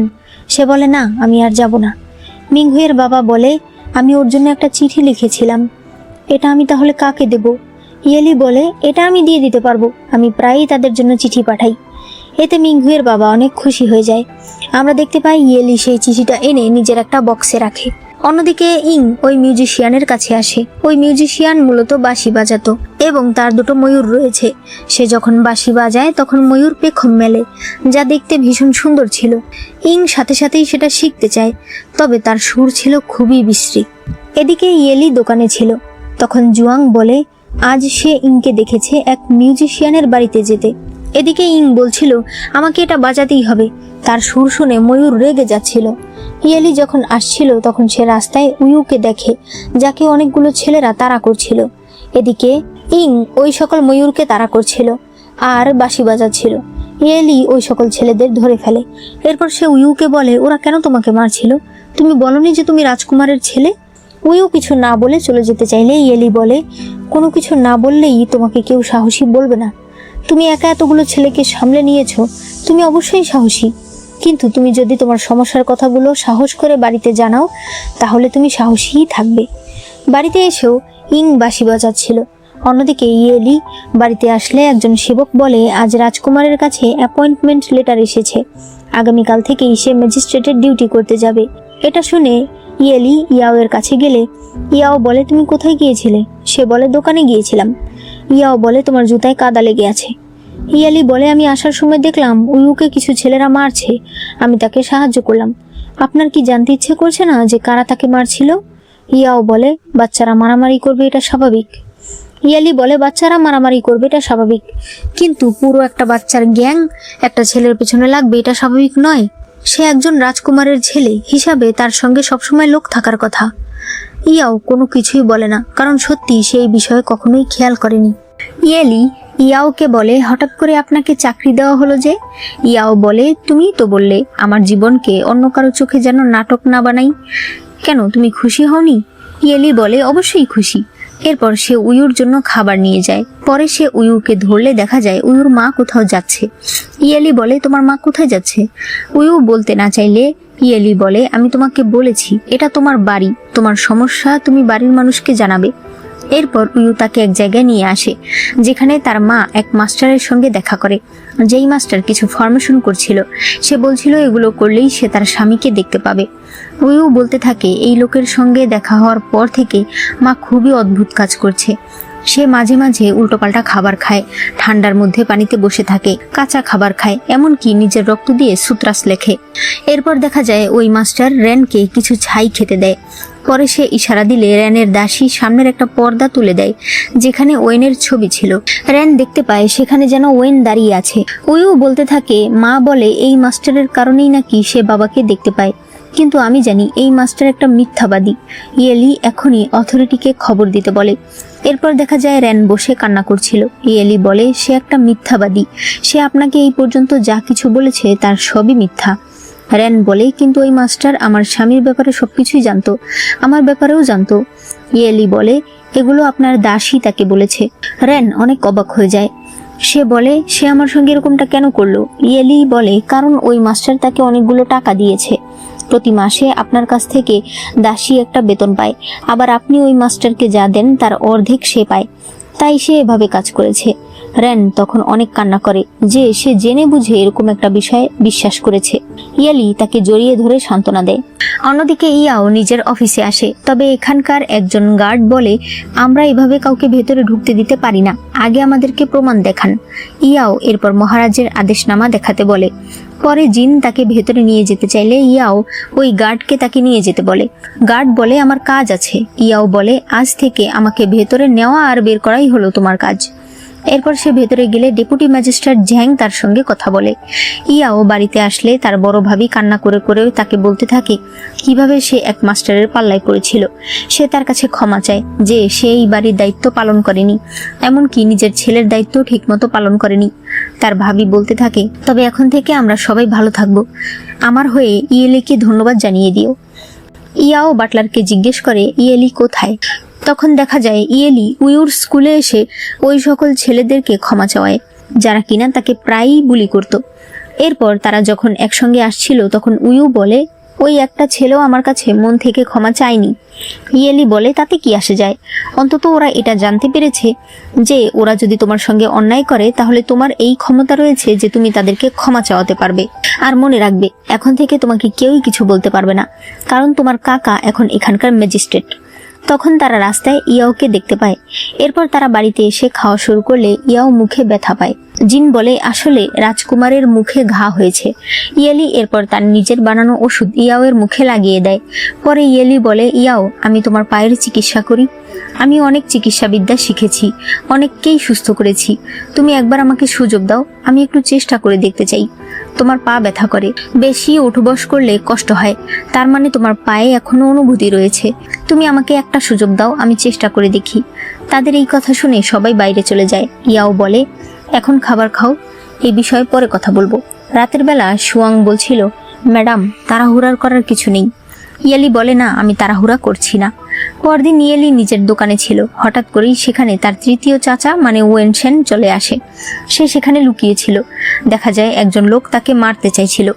ইয়েলি বলে আমি দেখলাম এক লোক ওই দিকে গেল। ওই সময় ওই লোক বেরিয়ে যায়। পরে ইয়েলি তার কাকাকে জিজ্ঞেস করে কেন সে আপনাকে মারতে চাইছিল। ওয়েনশেং বলে আসলে এই লোকের স্ত্রী প্রতিদিন টেম্পলে আসে, আমি একটু তার সঙ্গে কথা বলেছি, এখন এই লোক মনে করছে তার স্ত্রীর সঙ্গে আমার সম্পর্ক রয়েছে। আমার মনে হচ্ছে আমি কয়দিন ফিরে যেতে পারবো না, আমি কয়দিন তোমাদের বাড়িতে থাকি। এরপর তারা বাইরে আসলে দেখা যায় ইয়াও এসেছে। ওয়েনশেন তাকে সম্মান জানায় আর বলে আমি কিছুদিন আপনাদের বাড়িতে থাকতে চাই, আমি আপনার জন্য ভালো কোনো উপহার নিয়ে আসি। ইয়াও অবাক হয়ে গেলে ইয়েলি বলে সে কয়দিন আমাদের বাড়িতে থাকতে চায়, আপনি কি রাজি আছেন? ইয়াও রাজি হয়ে যায়। তখন দেখা যায় পাশেই একটা লোক বানর খেলা দেখাচ্ছিল। হঠাৎ করে একটা বানর ইয়েলির কাছে চলে আসে। ইয়েলি প্রচন্ড ভয় পেয়ে যায়। সে দৌড়ে ইয়াওয়ের কাছে আসে আর তাকে জড়িয়ে ধরে। সে ভয়ে থরথর করে কাঁপছিল। এরপর রাতের বেলা ইয়েলি বানর স্বপ্নে দেখে ঘুম থেকে উঠে পড়ে। তখন সে দেখতে পায় সুয়াং ভয় পাচ্ছে। সে বলে এখানে একটা বানর এসেছে। ইয়েলি বলে অসম্ভব, ওই বানর তো ধরে ফেলা হয়েছে। সুয়াং বলে দেখুন বানর আমাকে কামড় দিয়েছে। ইয়েলি অন্যদিকে তাকালে হঠাৎ দেখতে পায় সুয়াং সেখানে নেই। সে তখন তাকে খুঁজতে বাইরে বেরিয়ে আসে। ওই সময় সে অনেকগুলো বানর দেখতে পায় যারা তার উপর অ্যাটাক করতে আসছিল। ইয়েলি প্রচন্ড ভয় পেয়ে যায়। সে বানরের দিকে একটা ঢিল ছুঁড়ে মারে, তবে সেটা একজন সেবকের গায়ে লাগে। সে বলে ম্যাডাম আপনি এত রাতে এখানে কি করছেন? ইয়েলি দৌড়ে সেখান থেকে বেরিয়ে গেলে সামনে ইয়াওকে দেখে। সে এসে তাকে জড়িয়ে ধরে। ইয়াও জিজ্ঞেস করে কি হয়েছে।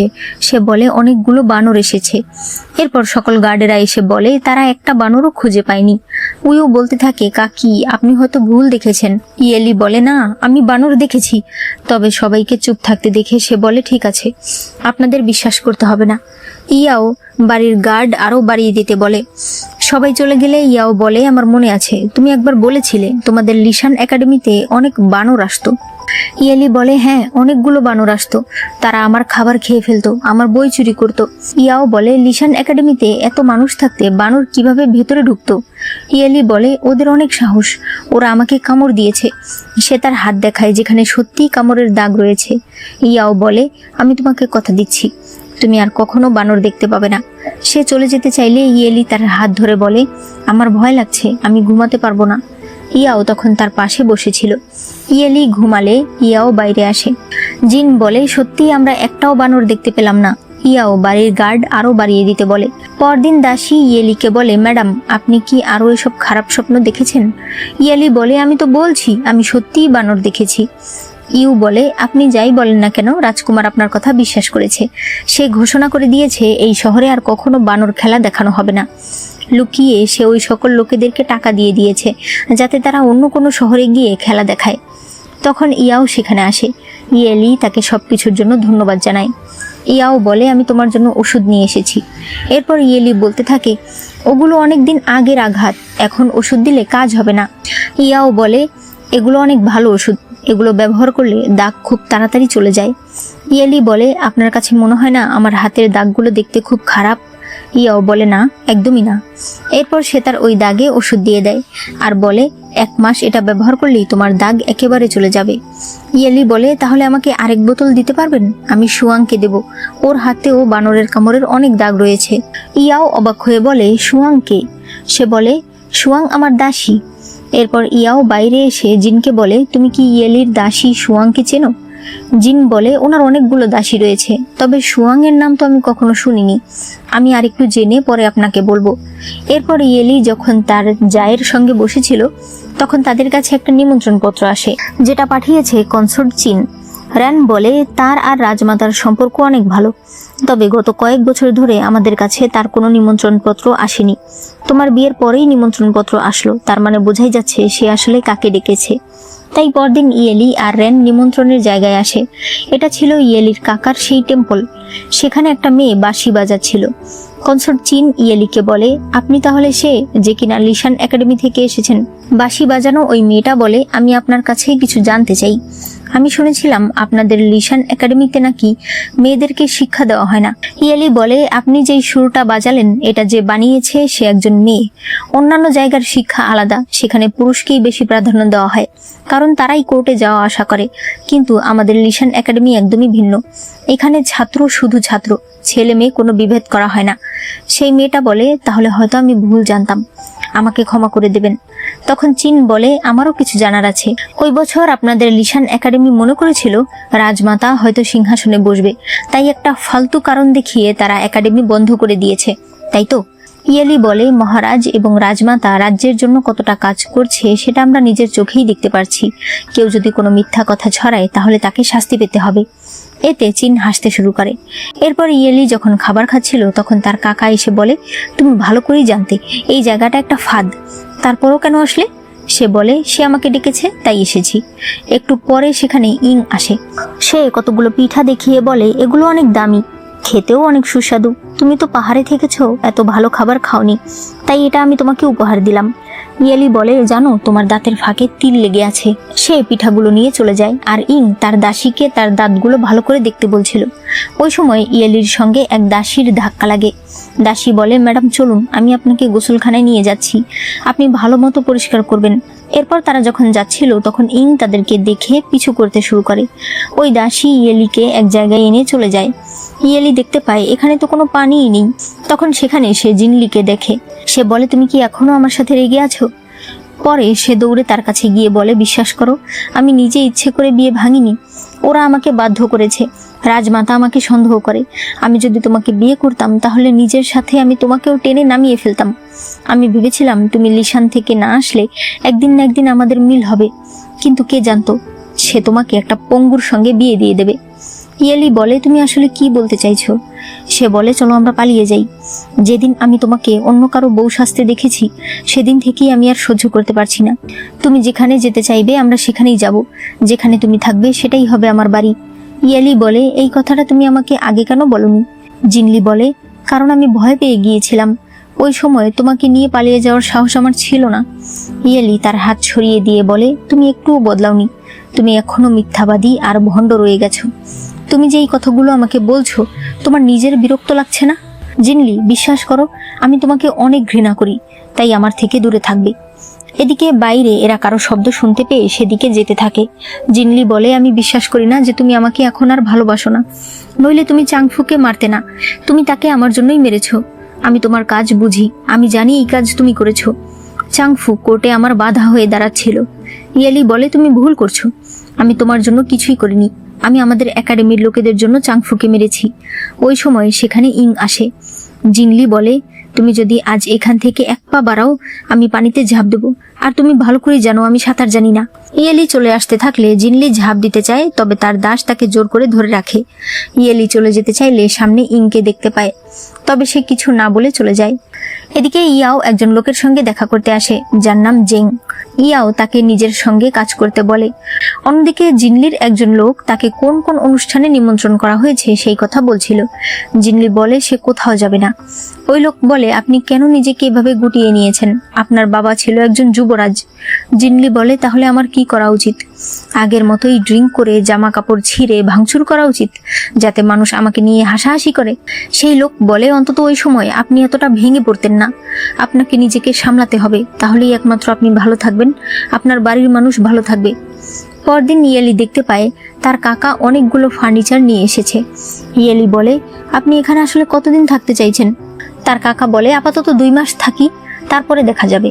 তখনই তার হাত থেকে জিনিসপত্র পড়ে যায়। সেখানে ইয়েলি একটা মহিলার পেইন্টিং দেখতে পায়।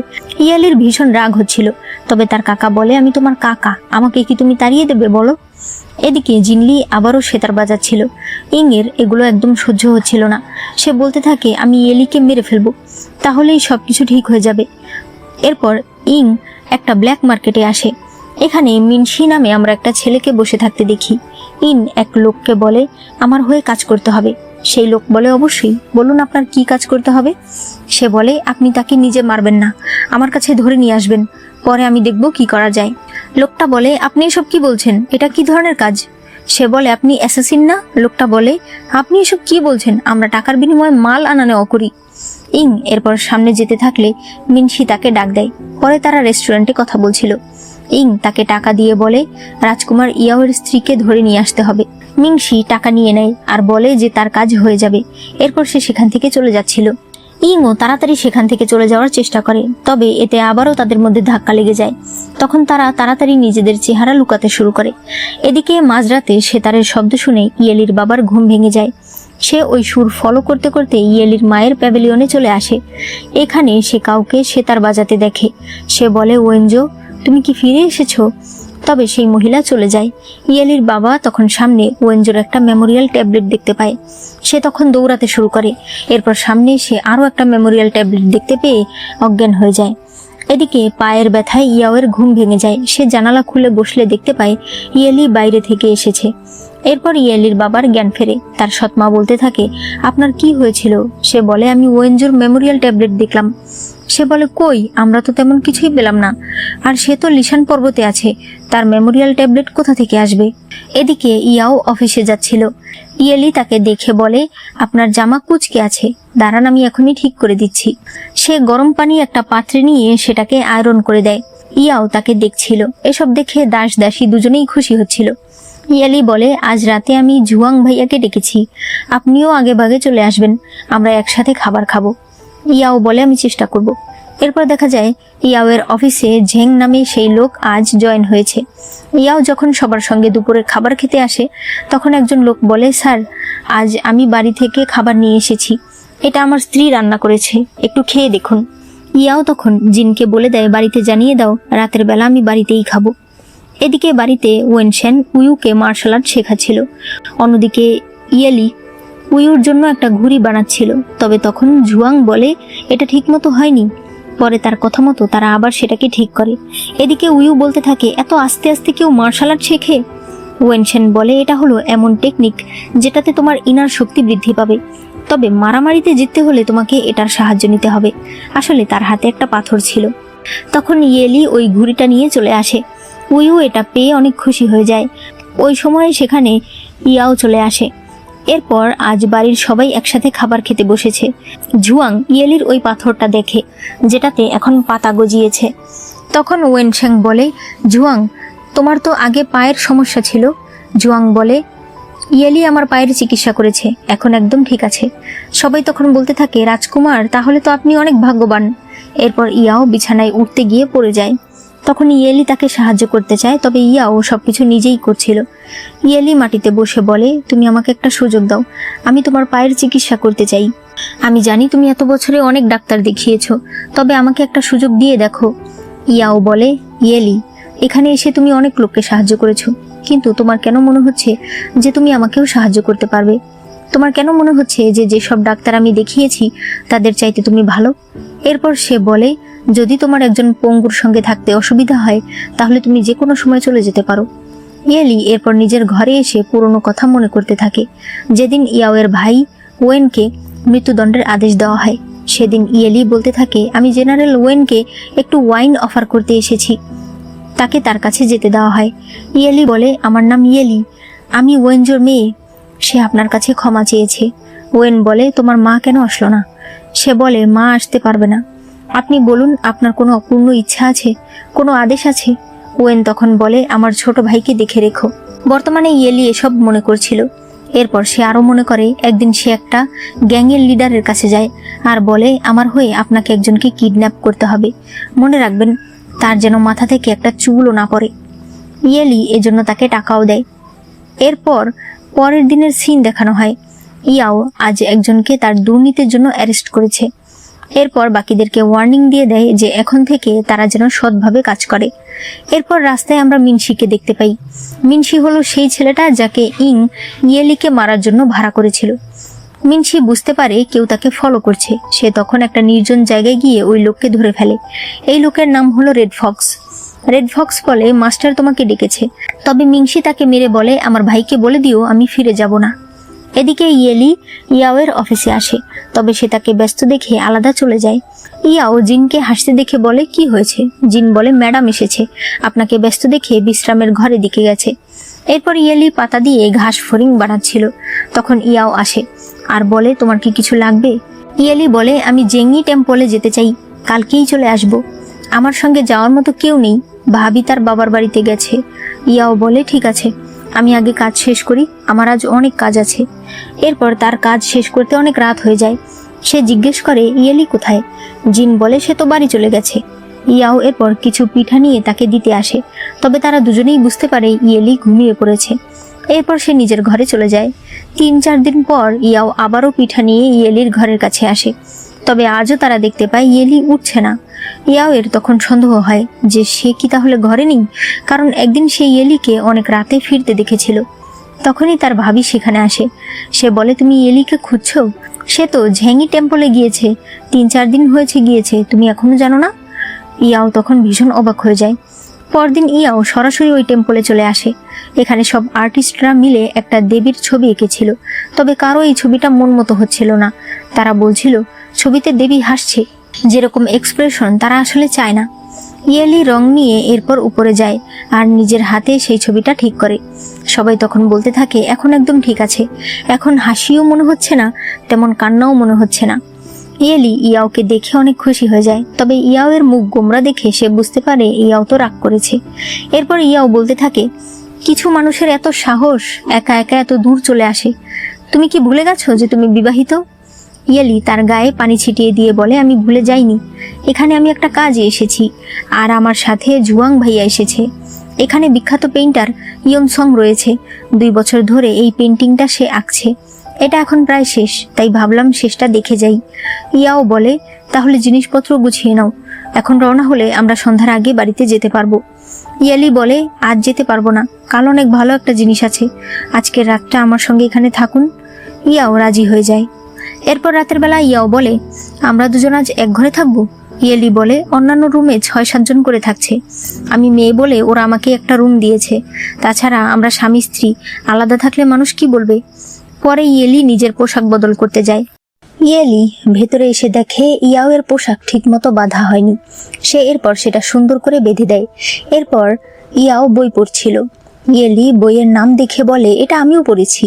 সে বইয়ের কাহিনী বলতে শুরু করলে ইয়াও বলে, ঘুমাও। ইয়েলি তখন তার পায়ের উপর শুয়ে পড়ে। সে বলে, ঘুম আসছে না, আপনি বাইরে পেঁচার ডাক শুনতে পারছেন? ছোটবেলায় আমি এটা অনেক ভয় পেতাম, তবে এখন আর ভয় পাই না। ইয়াও বাতি বন্ধ করে দিলে ইয়েলি বলে, আমি তো আর একটু গল্প করতে চেয়েছিলাম। সে বলে, শুয়ে শুয়ে গল্প করি। এরপর ইয়াও ইয়েলির হাত ধরলে দেখতে পায় তার হাত অনেক ঠান্ডা। ইয়েলি বলে, এদিকে ঠান্ডাই পড়ে, লিশান পাহাড়ে যখন আমি ছিলাম তখন ঠান্ডার কারণে আমার ঘুম আসতো না, সুয়াং আমাকে জড়িয়ে ধরে রাখতো, পরে ঘুমিয়ে পড়তাম। ইয়াও বলে, সে তোমার দাসী? ইয়ালি বলে হ্যাঁ, সে সবসময় ঘুমানোর আগে আগুন পাড়ে বসে থাকতো, তাই তার শরীর গরম থাকতো। এরপর সে তার হাত ধরে বলে আপনার হাতটা অনেক গরম। ইয়াও তার কাছে চলে আসে আর কপালে একটা কিস করে। সকালে ইয়াওয়ের ঘুম ভাঙলে সে দেখতে পায় ইয়েলি বিছানায় নেই। সে এরপর ইয়েলিকে খুঁজতে বের হয়। দেখা যায় ইয়েলি একটা সমাধির সামনে বসে আছে। ইয়াও বলে এটা কি তোমার মা? আমি ভেবেছিলাম সে লিশান পাহাড়ে আছে। ইয়েলি বলে ওই বছর আমার বাবা মায়ের ডিভোর্স হয়ে যায়। মা কষ্ট সহ্য করতে না পেরে অসুস্থ হয়ে যায়। এই টেম্পলের প্রিস্টরা আমাদেরকে এখানে আশ্রয় দিয়েছিল। তারা মায়ের চিকিৎসা করেছিল, কিন্তু তারপরও মা বাঁচতে পারেনি। ইয়াও এরপর নিচে বসে ইয়েলির স্বামী হিসেবে নিজের পরিচয় দেয় আর তাকে সম্মান জানায়। ইয়েলি একটা জেট পেন্ডেন্ট দেখিয়ে বলে মা, আমি এটা এখনো পরে রেখেছি। তুমি সবসময় চিন্তা করতে না আমি একটা ভালো স্বামী পাবো কিনা? আমি পেয়েছি। সে আমার অনেক যত্ন করে। তুমি এখন নিশ্চিন্তে থাকতে পারো। এরপর ইয়াও জিজ্ঞেস করে তোমার মা যদি এখানেই মারা গিয়ে থাকে তাহলে তুমি লিশান পর্বতে একা কিভাবে গিয়েছিলে? সে বলে একা যায়নি তো, আমার সঙ্গে সুয়াং ছিল। তবে রাস্তায় আমাদের কিছু ডাকাতরা ধরে, আমাদের সকল জিনিসপত্রগুলো রেখে দেয়, মাথার হেয়ার পিনগুলো পর্যন্ত রেখে দেয়। শুধুমাত্র এই জেট পেন্ডেন্টটাই ছিল। পরে কিছু সেনারা আমাদেরকে সেখানে নিয়ে যায়। তখনই তারা গানের আওয়াজ শুনতে পায়। দেখা যায় ভেতরে সবাই মিলে বিভিন্ন বাদ্যযন্ত্র বাজাচ্ছে আর গান গাইছে। এরা দুজনে সেখানে আসে। এখানে এরা বিদায়ের গান গাইছিল। ঝুয়াং বলতে থাকে 2 বছর ধরে ইয়ংসং ওই ছবিটা আঁকছে। এখন ছবিটা কমপ্লিট হয়ে গেছে, তাই এবার সবাই চলে যাবে। ওই বছর ও ভালো একটা র্যাঙ্কিংয়ে ছিল, তবে যেহেতু ও লিশান একাডেমি থেকে এসেছিল তাই ওকে চাকরি থেকে বের করে দেওয়া হয়। সে লিশান একাডেমিতে মাত্র 15 দিন ছিল, তবে তারপরও কেউ তাকে ছাড়েনি। ইয়েলি এটা শুনে অনেক অবাক হয় যে ইয়ংসং নিজেও লিশান একাডেমি থেকে এসেছে। ইয়েলির চোখে পানি চলে আসে আর এই জিনিসটা ইয়াও খেয়াল করে। ইয়েলি ইয়ংসংকে সম্মান জানিয়ে 1 কাপ ড্রিঙ্ক করে। ফ্যাং এসে বলে ম্যাডাম, আপনি কি গাইতে পারেন? সে বলে পারি, তবে আমি গাওয়া শুরু করলে এখান থেকে সবাই পালিয়ে যাবে। সবাই তখন হাসতে শুরু করে। ইয়েলি বলে তবে আমি ঢোল বাজাতে পারি। এরপর সে ঢোল বাজাচ্ছিল। এখানে সবাই ভীষণ খুশি ছিল। এরপর ইয়ংসং ইয়েলিকে নিজের একটা পেইন্টিং উপহার দেয়। ইয়েলি ফিরে আসার জন্য গাড়িতে উঠে পড়ে। ইয়াও বলে তুমি জানো ড্রিঙ্ক করলে তোমার খারাপ লাগে, তারপরও কেন ড্রিঙ্ক করলে? মাতাল হয়ে সেখানে কি সব করছিলে? আর যদি আমি না থাকতাম পরে কি করতে? ইয়েলি বলে আজই তো প্রথম আমি ড্রিঙ্ক করলাম। ইয়াও বলে একদম আমার সঙ্গে মিথ্যা কথা বলো না। তুমি কি ভেবেছো আমি জানি না? তুমি লুকিয়ে লুকিয়ে ড্রিঙ্ক করো আর মানুষকে কি বলো যে তুমি চা খাচ্ছ। বাইরে থেকে ফ্যাং বলে ম্যাডাম, আপনি ওর সঙ্গে পারছেন না। ও যদি আপনাকে এভাবে বকাঝকা করে আপনি ওকে কিস করে দেবেন, তাহলেই তো ও চুপ হয়ে যায়। এগুলো বলে তারা হাসাহাসি করছিল। হঠাৎ করে কিছু লোকেরা তাদের উপর অ্যাটাক করে দেয়। ফ্যাং বেরিয়ে এসে তাদেরকে বলে আপনারা টাকা চান তাই তো, আমি দিয়ে দিচ্ছি। তবে সেই লোক তারপরও তাদের উপর অ্যাটাক করতে বলে। জিন আর ফ্যাং সেখানেই থেকে যায়। ইয়েলি গাড়ি নিয়ে পালিয়ে যেতে চাইছিল, তবে কিছু লোকেরা তাদেরকে ফলো করছিল। হঠাৎ গাড়ি উল্টে যায়, এরা দুজনেই ব্যথা পায়। এরপর তারা বনের ভেতর লুকিয়েছিল। ইয়েলি বলে আপনি চুপ করে থাকুন, আমি এদেরকে নিয়ে দূরে চলে যাচ্ছি। আমরা দুজন একসঙ্গে থাকলে দুজনেই মারা পড়বো। এরপর সে দৌড় শুরু করলে ওই সব লোকেরা তার পেছনে যাচ্ছিল। ইয়াও চিৎকার করে তাকে ডাকছিল, তবে বেচারা পা নিয়ে নড়তেই পারছিল না। অন্যদিকে ইয়েলির সামনে বিন দাঁড়ায়। সে ইয়েলিকে পালিয়ে যেতে বলে। ইয়েলি কিছুটা সামনে আসলে তার সামনে মিনসি পড়ে। ইয়েলি বলে তোমরা আসলে কারা? মিংসি একটা পেন্টিং বের করে বলে তুমি কি রাজকুমার ইয়াওয়ের স্ত্রী? ইয়েলি বুঝতে পারে এই ছেলেটা ওই দলের নয়, তবে সে তাকে মারতেই এসেছে। সে তখন দৌড়াতে শুরু করে। ইয়েলি তাকে কামড় দেয়। মিংসি তাকে সরাতে গেলে ইয়েলি পা পিছলে খাদে পড়ে যায়। মিংসি সেখানে ইয়েলির জেট পেন্ডেন্ট পায়। তার মনে পড়ে একদিন একটা মেয়ে তাকে বাঁচিয়েছিল। সে যখন ডাক্তারখানায় জিজ্ঞেস করে যে তাকে কে বাঁচিয়েছে, তখন ওই দোকানদার এই একই রকম একটা জেট পেন্ডেন্ট দেয়। মিংসি বুঝতে পারে তার মানে ইয়েলি তাকে বাঁচিয়েছে। সে তাকে খুঁজতে নিচে যায়, কিন্তু তখন অনেকগুলো লোকেরা তাকে ঘিরে ফেলে, আর এরা সবাই ছিল জিনলির লোক। অন্যদিকে এরা দুজন ইয়াওয়ের কাছে আসে। ইয়াও জিনকে বলে ইয়েলিকে বাঁচাও, ও ওই দিকে গেছে। জিন সেখানে গেলে ইয়েলির ওই ছবিটা পায়। সামনে গেলে সেই ইয়েলির জামার একটা টুকরা পায়। এরপর সে ফিরে আসে আর বলে যে ইয়েলিকে সে কোথাও পায়নি, শুধু এগুলো পেয়েছে। তারা বলতে থাকে আমরা ঝেঙ্গি টেম্পলে ফিরে যাই, জিন আরো খুঁজে দেখুক। জিন খাদে এসে দেখে সেখানে অনেকগুলো বিষাক্ত সাপ টুকরো টুকরো হয়ে পড়ে আছে, আর একটা গাছের ডাল রয়েছে যেটা দিয়ে মূলত সাপগুলোকে মারা হয়েছে। এরপর সে একটা জুতা দেখতে পায়। এরপর আমরা দেখতে পাই ইয়েলির চিকিৎসা করা হয়েছে। জিনলি তার হাত ধরলে ইয়েলি ইয়াওয়ের নাম ধরে ডাকতে থাকে। পরদিন সকালে ইয়েলির জ্ঞান ফেরে। তখন সে বুঝতে পারে সে চোখে দেখতে পারছে না। আর এখানেই এই ড্রামার প্রথম পার্ট শেষ হয়ে যায়। তোমরা বলো ভিডিওটি তোমাদের কাছে কেমন লেগেছে। যদি ভালো লেগে থাকে তাহলে অবশ্যই একটা লাইক করে দিও। এই ড্রামার এই পর্যন্ত 11টি এপিসোড রিলিজ হয়েছে, তার মধ্যে 10টি এপিসোড আমি আজকে এক্সপ্লেন করলাম।